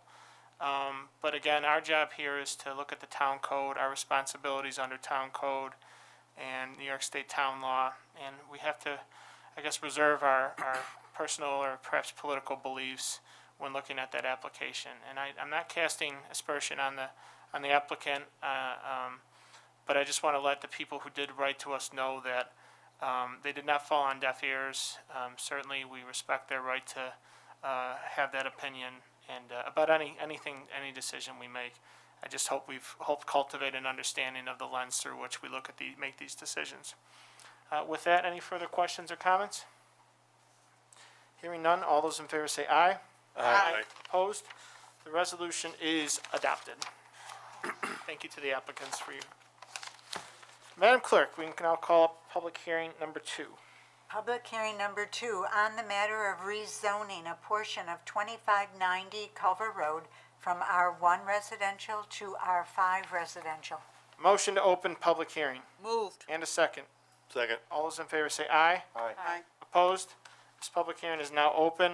Before the applicants introduce the project, I just wanted Ms. Ivers to give a brief explanation as to, Carrie, why don't you give some context as to why we're having 2 public hearings here as well, what the proposed zoning is right now, and what the proposed rezoning is for each portion of the parcel. Thank you. So the existing zoning for this portion of land at 2590 Culver Road is currently zoned R1, which is a single-family residential development district. The proposed, there are 2 separate applications coming forward. One to allow for the development of multifamily housing that's been advanced by Providence Housing. That is seeking R5, which is the multifamily residential zoning district. A separate application is being advanced for the proposed development of a commercial business, a gas station with convenience store and self-serve car wash facility. That's being proposed on what would be a separate parcel to be and requesting a zone for C business. So 2 separate applications, both taking a portion of what is currently known as 2590 Culver Road, but they are separate. However, because of their proximity, there are some elements to the projects that have been are being analyzed collectively, namely the traffic analysis. Thank you, Ms. Ivers. So the first public hearing that is now open relates to the proposed rezoning of I guess it would be the easternmost portion of the parcel from R1 to R5. Mr. Greitzberger, would you please just introduce yourself, your affiliation with the project, and give an overview of the request for rezone, what necessitates it? Yes, thank you, Mr. Supervisor. I am Mark Greisberger. I am the Executive Director of Providence Housing Development Corporation. We're a not-for-profit affordable housing developer. We have had some experience in the town of Arundequoit, primarily at the old St. Salome's campus on Culver Road, closer to Seabreeze, obviously. This project that we're bringing to you tonight is for affordable workforce housing. We're looking to develop 96 units of that housing on the site, together with a community center that would service the residents in the project. The 96 units, we believe, is within the zoning tolerance of an R5 district, so that we would not need a variance for density.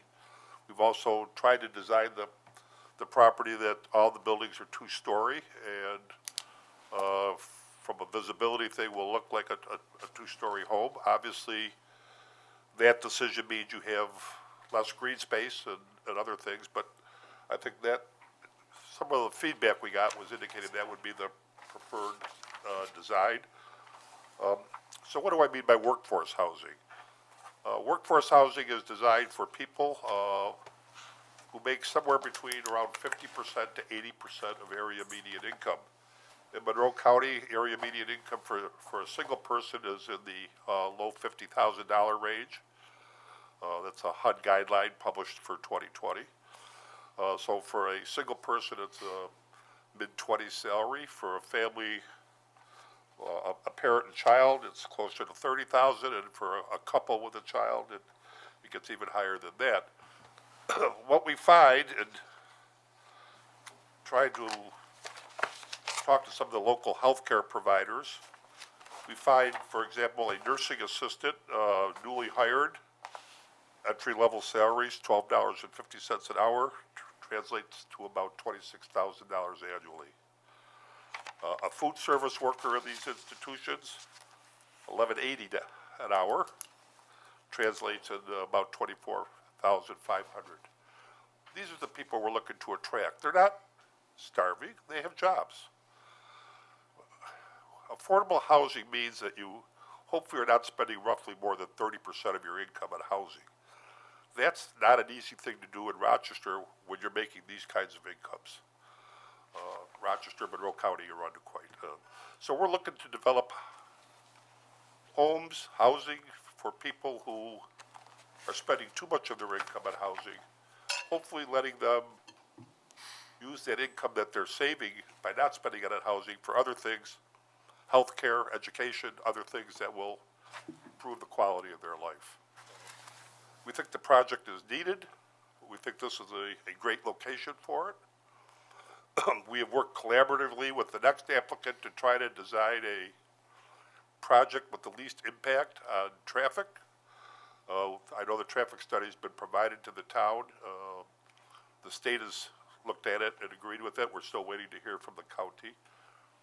What you see up here is a concept, and I want to stress, it is just a concept. We're not here to step on the toes of the planning board or anything. We will work collaboratively with planning and zoning if needed to come up with plans that will address the concerns of the town, the neighbors, and produce the desired project that Providence seeks to develop in your town.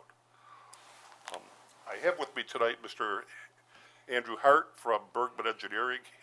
As we get into the more technical questions, I may defer to him.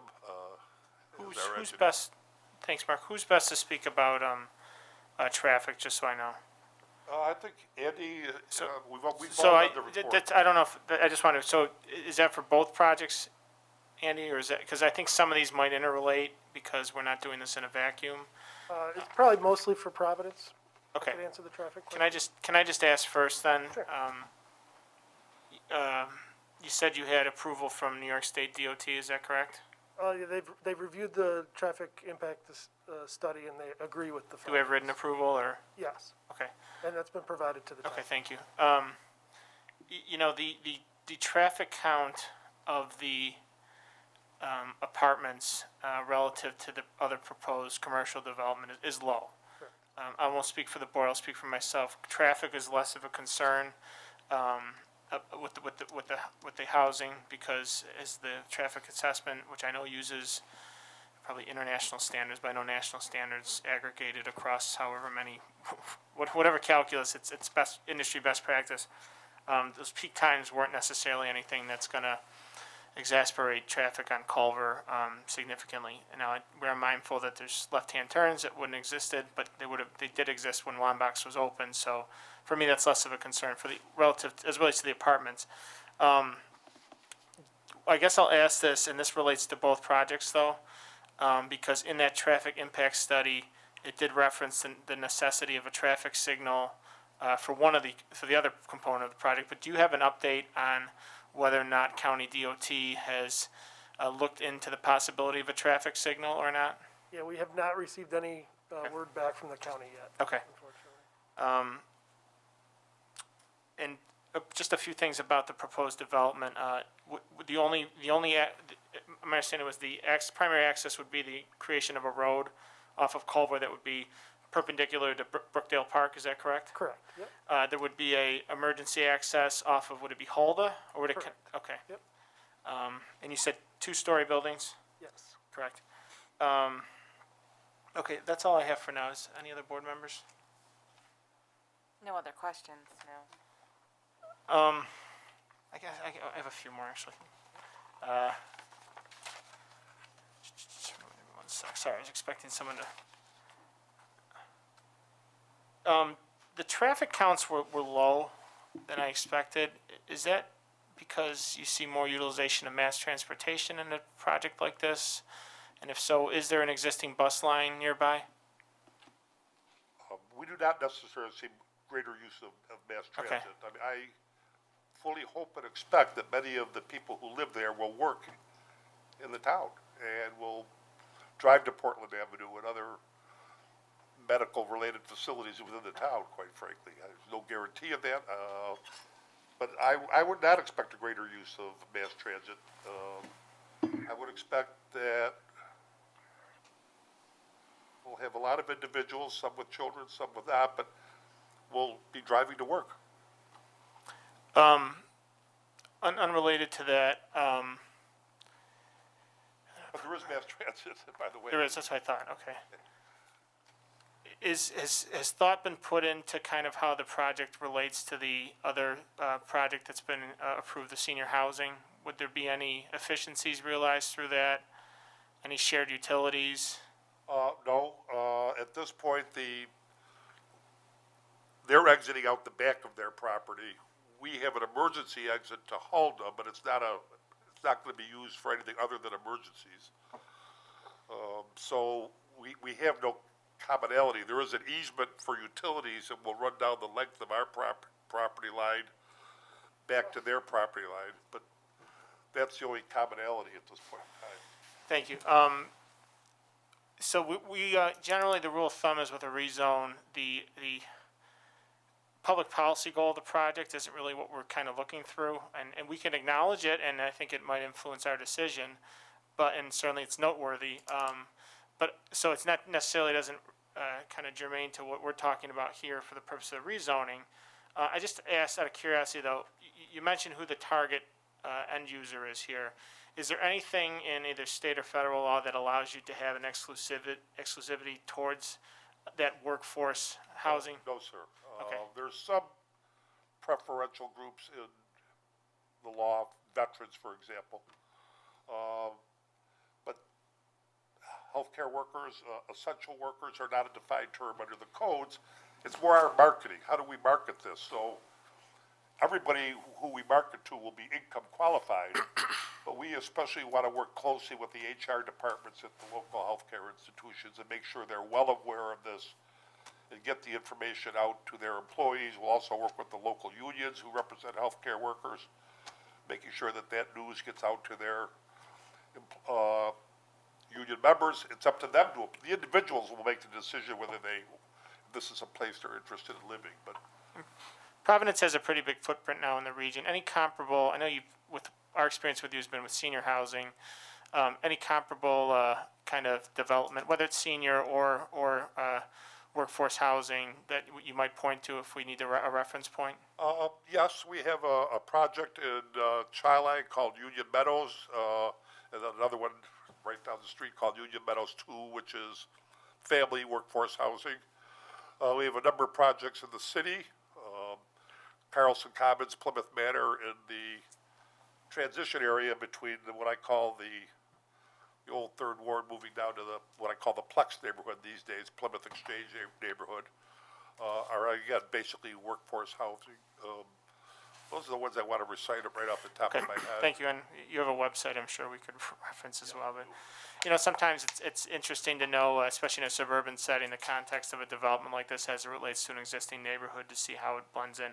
And certainly we do have experience with you in that regard with the St. Siloam's project, and, you know, I think there were skeptics with regards to that and how it would be incorporated in the neighborhood, and I think they were, I think they were not satisfied, but I think people were, once it was built, understood how they complemented one another. Thank you, Mr. Any other questions from the board? So, stay put, we generally allow the applicant the opportunity to, and I might ask you to stay just through the second hearing as well, just because I know Not a problem. this doesn't exist in a vacuum here. Right now, we have one member of the public signed up to speak, and I'll invite him up. It's Todd Dentico. If anyone else is signed up to speak as well, you may do so after Mr. Dentico. Okay. I'm not a public speaker, and I am, Can you just say your address too, sir? Is it 1950 Yes, Culver sir. Road? Thank you. yes, sir. I'm a middle-class guy. I grew up in this neighborhood. I was born here on Culver Road where I live. The neighborhood has always been fragile. We're right on the border of the city. In my backyard, every other summer, my shed gets broken into. The guy behind me on Deerfield gets broken into. I don't think, like, we need low income at that corner of an apartment complex. If you look at from Norton Street down to Ridge Road, from Norton Street down to Ridge Road on Goodman, Portland, all the way down Hudson, Clinton, it's not a very good site. And right now, if you go down Culver at any time of the day, you see people pushing shopping carts full of bottles. You see people in wheelchairs, motorized wheelchairs on the side that's got no sidewalk. It's not a good site for Arundequoit, and it's a fragile neighborhood, like I said. And I just don't think that it's a good idea to put low income. I'm not rich by any standards, and but the neighborhood is kind of already low to mid as it is. If you're going to put something there, you should put like something nice, maybe for elderly, and nice elderly home for those people. So they're close to a hospital. But Culveridge Plaza is not a pretty site. I mean, like what you did, the Medley Center, all that. It's not getting better. We should put something there that's going to upgrade the neighborhood, not. And then like he was saying about like the healthcare workers, they don't know. You guys aren't going to be able to determine who's going in and going out there. And I saw on the news, you guys are sugarcoating it with the COVID workers. Well, when COVID ends or these people move out, who's going to move in? It's not good. And plus the traffic there is terrible as it is at rush hour there. The traffic goes all the way up. When Wambox was there, the pull out of Wambox was insane. You couldn't take a left out of there. It was tough enough taking a right to go on 104. I grew up in that neighborhood. And the other thing is, I didn't know this, but I know a lot of people live down in Seabreeze. They're not happy with the projects that were placed there. They're an eyesore. Everybody says it's an eyesore. And I'm a mailman, and I delivered mail, and I'm pretty sure I know the apartments he's talking that went out in Gates out there. And I'm a mailman, and the mailmen that delivered there say there's a lot of trouble in those apartments. So, and I had no idea till just now when he spoke about that, but. I think you said it was Chili. Yeah, Chili. Yeah, I know where it is. But I just don't think that it's a good idea to put that at that section. I assume all you guys live in Arundequoit, and you guys are doing good down by Titus. We should try to do that. I mean, my last name's Antico. Like that restaurant was great. That whole corner up there is. I mean, we got to upgrade. We don't need low income and downgrade because other people So might move out. are you suggesting that because it's low income, the standard of the suggesting- development will be poor? No, That seems to be the core. You're saying it's what they're going to build is be substandard because it's. I don't think that's the case. Actually, when these projects happen, they're done probably above the normal market grade and done very well. Well, So I don't understand that if that's a correlation. You're saying that they're going to be poorly constructed. I'm saying we because- should put something more like what Donuts Delight did over there. Something happy, nice for the neighborhood, like you did at the square, town square, something like that. Or, something nice, not low income. I understand why wouldn't it be nice though? Just explain this to me, sir. Are you saying it can't be nice because it's low income? No, I'm not saying that at Then I all. don't understand why you would say it I can't just- be nice if it's low income. I'm just saying, if you look at the people, if you look at what's going, like I just said, people pushing shopping carts down Culver. I mean, it's daily. You see it. I mean, you can drive. I saw it on the way here. You want to upgrade the neighborhood. You don't want. You're gonna do whatever you want anyways. I'm not here to argue. I'm just saying I grew up in a neighborhood and it's fragile. It's a fragile neighborhood, and you know that. Look, you have a right to express your opinion. I didn't mean to get argumentative. I just wanted some Yeah. clarity, so. I'm just saying, Okay. it's a fragile neighborhood, and I love Aroniquoit. I want it to stay like it is. Thank you for being a letter carrier as well. Thank you very much, I appreciate it. Okay, thank you, sir. Does anyone else wish to speak on the public hearing? Does the applicant have any desire to come back and speak? Okay. With that, I might have to take a motion to close public hearing. Moved. In a second? Second. All those in favor say aye. Aye. Opposed? Hearing is now closed. We will not act on the hearing and reserve the right to reopen it at a subsequent meeting, but I'm content with the amount of information we've received regarding this proposed rezone to close the public hearing. We will notify you if our intent is to reopen it. The earliest we would consider any amendment to the zoning code would be next month's regular town board meeting. So with that, we can go out to public hearing 1B. Madam Clerk? Public hearing number 3. On the matter of rezoning a portion of 2590 Culver Road from R1 Residential to C Business District. Motion? Moved. In a second? Second. All those in favor say aye. Aye. Opposed? Hearing is now open. Carrie, can you just give, I think you gave an overview. This is the westernmost portion of the parcel that would rezone from R1 to C Business District. There are 2 separate hearings. This is the second hearing. I will say from the onset, gentlemen, we're going to leave this one open because just in the interest of not being able to act without information about the traffic signal, my recommendation is that we leave it open until we get that information. We very well could potentially act at a subsequent meeting, but that's going to be my recommendation to the board to leave it open tonight until next month, when we could act, but we would like to request additional information. So, John, just introduce yourself and your affiliation. Sure. Good evening, Mr. Supervisor and members of the board. My name is John Sharaba. I'm with Land Tech Surveying and Planning. I'm here this evening representing Quickly's convenience store. Also with me tonight is Vice President of Quickly's, Ken Pirelli, who can answer any questions that I cannot. Quickly's convenience store, although we're not familiar with them in Runniquoit, this will be their first store. They have 25 stores throughout the state, from Webster to Watertown and from Greece to Belmont. These are all privately held convenience stores and are typical to what we're proposing tonight. Most of the stores are 5,000 square foot convenience stores with a drive-through coffee element, obviously, for that, with a car wash, and essentially what we're proposing in Arundecoit. We're working in unison with Providence, as they explained earlier. This project encompasses about 2.1 acres and is essentially over the old Wambach building and parking lot. So that commercial entity, we are now going to raise that and put this commercial entity there, hopefully, if we're lucky enough to be rezoned. The elements of traffic are important, as I've heard from the board and residents as well. The traffic study did include our operation, and I think the most important part is the fact that we are having a signalized access in front of Parkdale Road, or Brookdale Road, with the elements as depicted in the SRF report, with the turn lane for the left turn and the traffic signal. I think that it's going to accomplish safety maneuvers into the site for this project. All utilities for this project are obviously there, sewer, water, gas, and electric.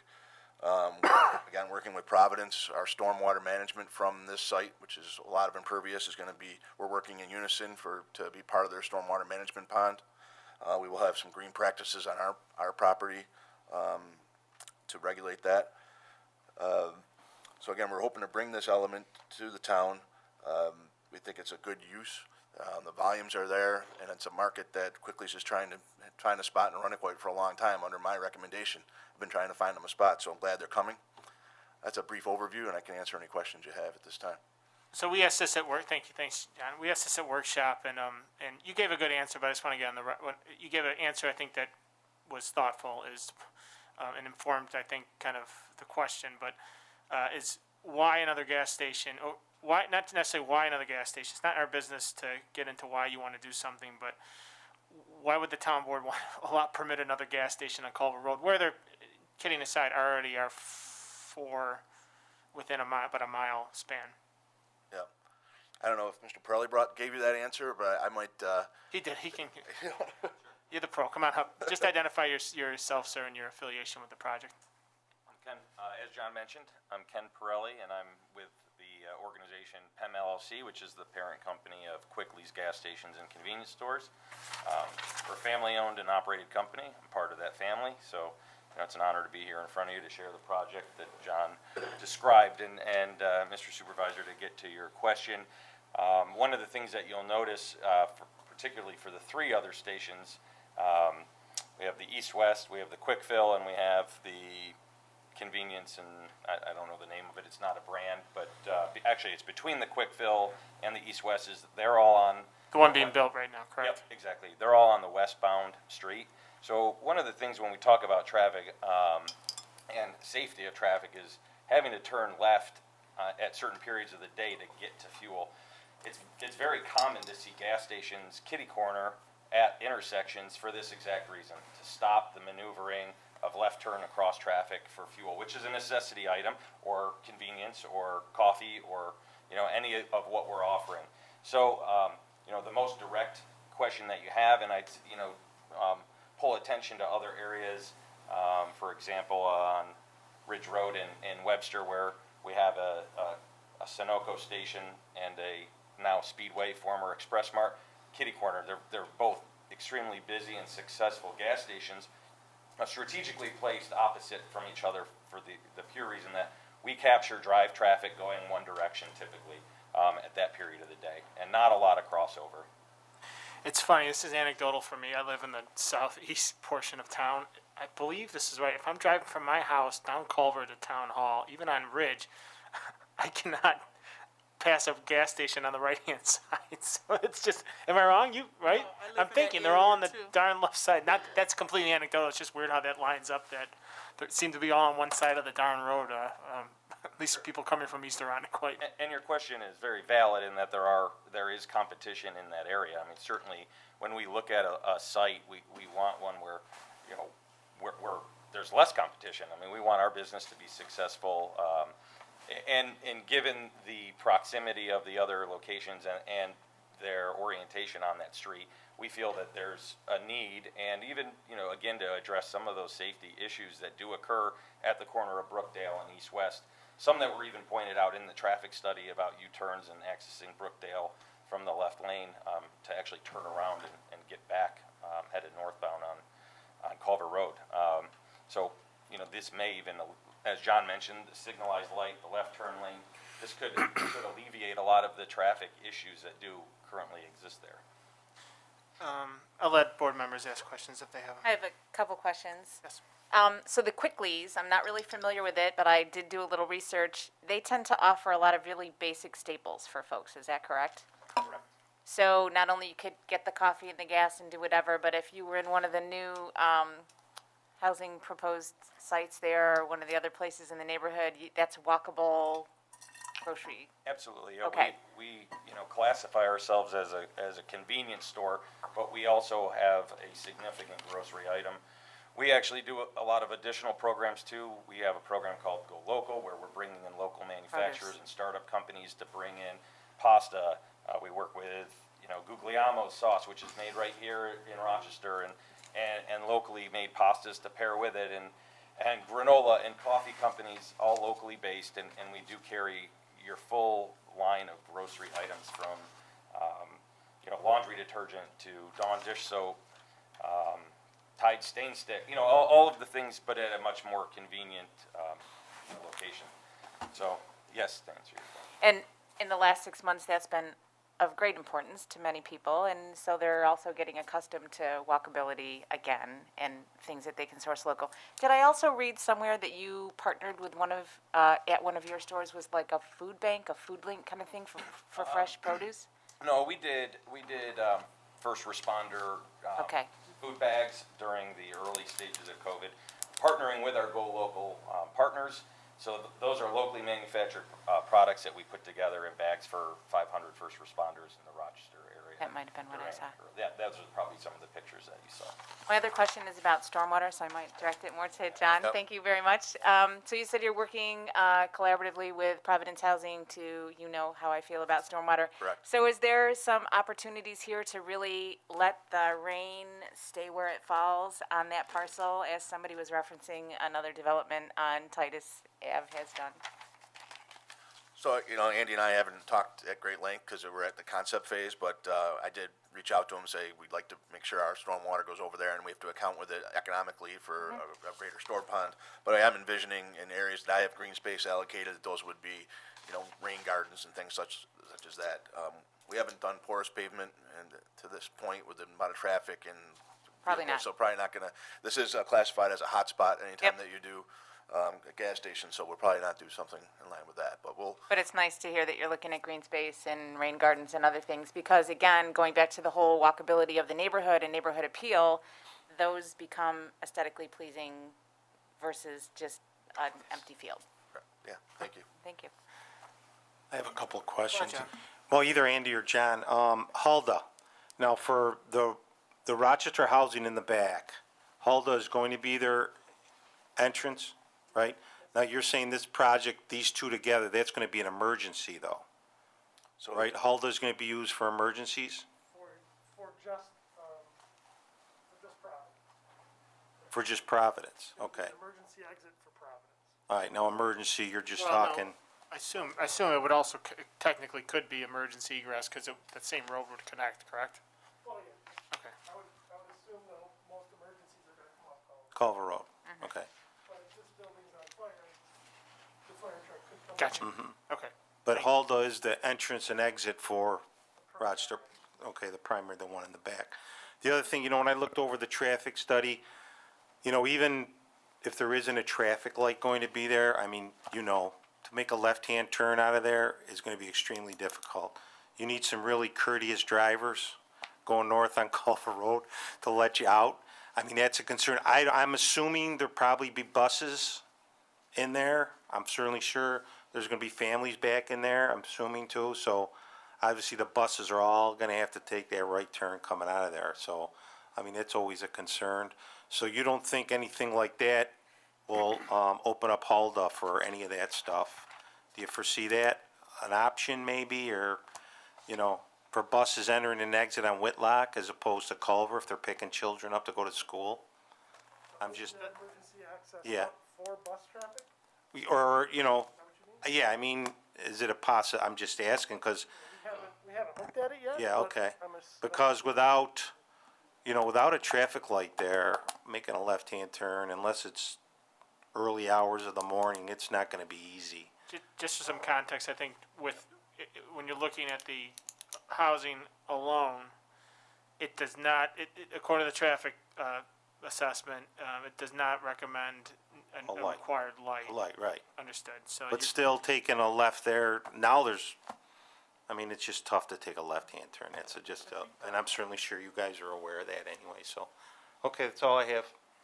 I will note, and I don't know if this is tit for tat, but I know if you go further up, is it Hidden Valley? Hidden Creek? I know the bus stop is on Culver. They do not go into the. No, they didn't. is They that stay correct? right on Yeah. Culver? So I- So the kids all have to come out to I- Culver to get on the I don't want bus? to affirm Yeah, I that. know. That might I be, don't- that probably, John, could be something we can ask. Yeah, him I have no, understood. I have no idea, I'm just asking, I don't Johnny, know. that's the same with the school buses. They stop right there, they don't go in. Well, again, that's gotta be taken into consideration, if you got kids coming up, walking the access road where the gas station is as well too, so. I know it's in good hands, I'm just, So back to the Quicklies. It took me a while to understand the signal warning analysis, but my understanding is that of the 9 potential trigger warrants, 3 of these are met, both 1 through 3 on table 5. The 8-hour vehicular volume, the 4-hour, and the peak. And I'm sorry, just 2 are met. Excuse me. I'm sorry. So the first 2 are met: the 8-hour and the 4-hour. Can you provide just any description of that? How that kind of is arrived at, and what kind of metrics are used? Mr. Supervisor, I cannot, SRF is usually the expert in this, and unfortunately they're not here this evening.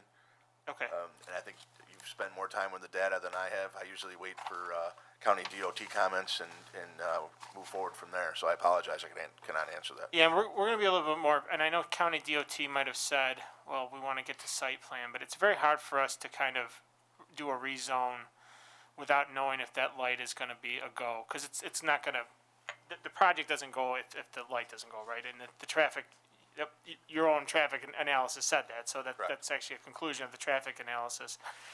So I think we are gonna press DOT to, and if they have reluctance, we're gonna basically, and I don't know if Carrie has an opinion on this, but really say, for the purposes of us, determining a rezone, that's something that is gonna help inform our decision. Because as the analysis says, for that development, it just doesn't, it can't happen without that traffic signal. So I just wanna make that clear, and it's not that we're kind of stalling or not looking at the attributes and the other metrics of the project, but it's just something that we're probably going to need to inform our decision. We're very aware of that, comfortable with that decision. We've allocated those funds for that in our business decision. So as county DOT goes through their review, we'll stay informed with you.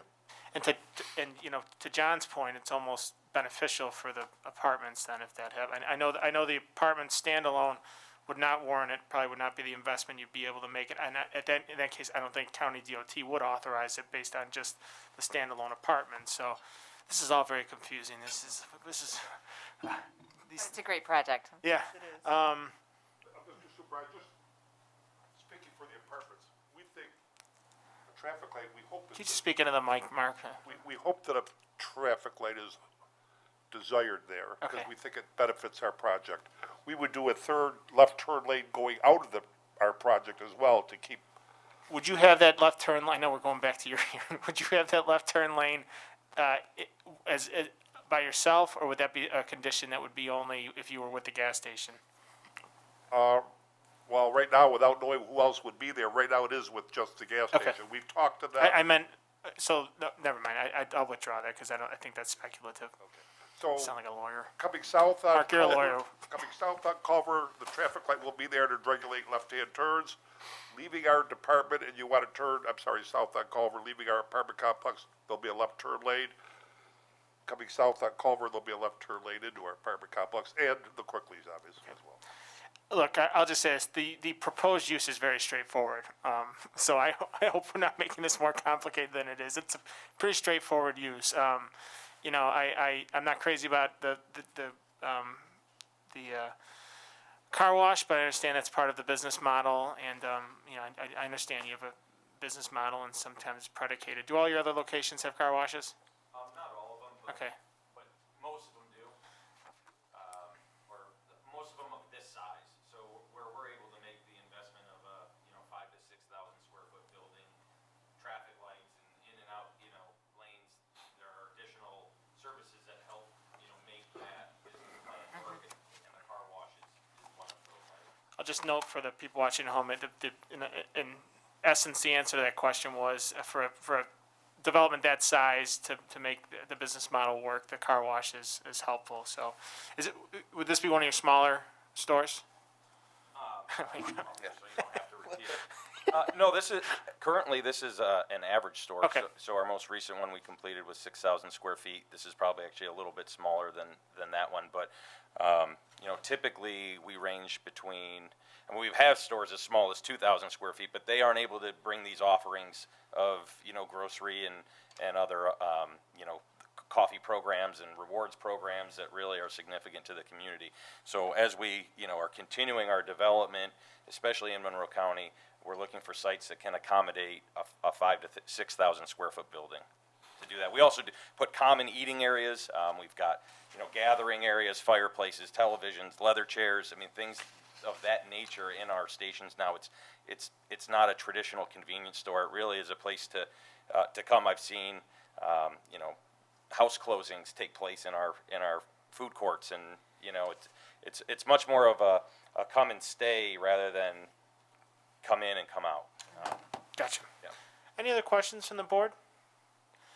All right, gentlemen, we're gonna leave the hearing open. We thank you for your time, and we'll obviously be in touch if we have any further information, and, we ask in kind as well for you. So we appreciate you taking your time and waiting and being patient with us tonight under the circumstances. Thank you. Thank you. Have a good night. Madam Clerk, we can now move back to item for board action number 19. Number 9, yes. 19.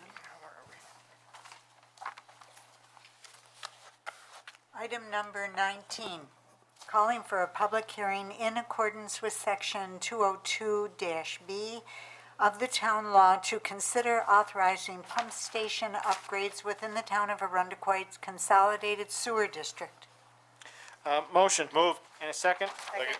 Thank you. About a little while back during the meeting, Mr. Kiley outlined a detailed capital improvement plan for the town of Arundequoit. This first resolution would call a public hearing to amend the town's capital improvement plan. This would be for the upgrade and replacement of the Foxhall Pump Station in the town of Arundequoit. This public hearing would take place next month at 7:40 p.m. Any questions or comments? All those in favor say aye. Aye. Opposed? The resolution is adopted. Item number 20, calling for a public hearing in accordance with Section 202-B of the town law to consider authorizing improvements to the town of Arundequoit Consolidated Sewer District.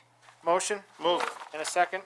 Second. Thank you. As the clerk noted, this, as proposed, would be to make $500,000 in improvements to the consolidated sewer district for various projects across town, as is deemed necessary. Any questions or comments? This public hearing will take place at 7:39, next month's regular town board meeting. All those in favor say aye. Aye. Opposed? And the resolution is adopted. Item number 21, calling for a public hearing to consider authorizing financing for the replacement of the water main along Seneca Road. Motion? Moved. In a second. Second. Thank you. As the clerk said, this would call a public hearing next month at 7:42 on October 20th to consider the authorizing financing for the placement of the water main along Seneca Road. As was stated, this project would involve the borrowing of $500,000. It would be executed by the Seabreeze Water District, but the borrowing would be facilitated by the town of Arundequoit. And as mentioned before, the debt service would be apportioned to the residents within the Seabreeze Water District. Any questions or comments? Hearing none, all those in favor say aye. Aye. Opposed? Resolution is adopted. Item number 22, calling for a public hearing in accordance with Section 202-B of the town of Arundequoit to consider authorizing drainage improvements within the town of Arundequoit townwide drainage district. Motion. Moved. And a second. Second. Thank you. In accordance with Section 202B of the town law, this would call a public hearing to take place on October 20th, in the year of our Lord 2020 at 7:41 p.m. to consider the undertaking of $500,000 worth of improvements to the town's drainage district. Do I have any questions or comments? Hearing none, all those in favor say aye. Aye. Opposed? Resolution is adopted. Before Madam Clerk concludes with calling the last item for board action, board members have in their packets and before them a proposed local law which would amend Chapter 17 of Article 2 of the Town of Arundequoit Town Code concerning retention and disposition of records. I'm going to make a motion to introduce that proposed local law. Do I have a second? Second. All those in favor say aye. Aye. Opposed? The local law is hereby introduced. Madam Clerk. Item number 23, authorizing the calling of a public hearing concerning the adoption of a local law concerning the retention and disposition of records. Motion? Moved. And a second? Second. Thanks. The current town retention, town code as it relates to the retention of records and disposition of records, is actually governed by a local law adopted in February of 1989. What occurs generally is there's a schedule that the state puts out, and the locality adopts that schedule. We actually did ours by local law as opposed to resolution, so we have to amend our town code for some reason to cure the lack of foresight on the behalf of those who became before us. And as such, we are choosing to opt into a new schedule of local government record retention, LGS-1. In order to do so, we must amend the town code as such. This would call a public hearing to consider the proposed local law to take place next month, October 20th, 2020. Questions or comments? Hearing none, all those in favor say aye. Aye. Opposed? Resolution is adopted. Before we adjourn pursuant to Section 105 of Open Meetings Law, I move that we enter into executive session to discuss matters leading to the appointment of a particular person. Do I have a motion? Moved. And a second? Second. All those in favor say aye. Aye. Opposed? We are now in executive session. Staff is excused. Poor Madam Clerk never gets that opportunity.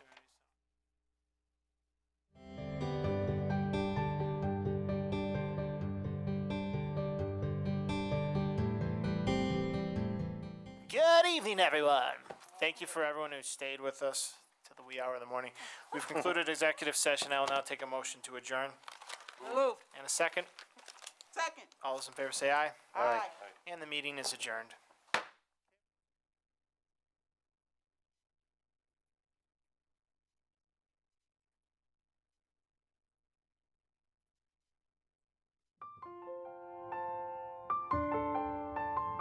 We hope you enjoyed this presentation of the Irondequoit Town Board on ICAT, Government Access.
We hope you enjoyed this presentation of the Irondequoit Town Board on ICAT, Government Access.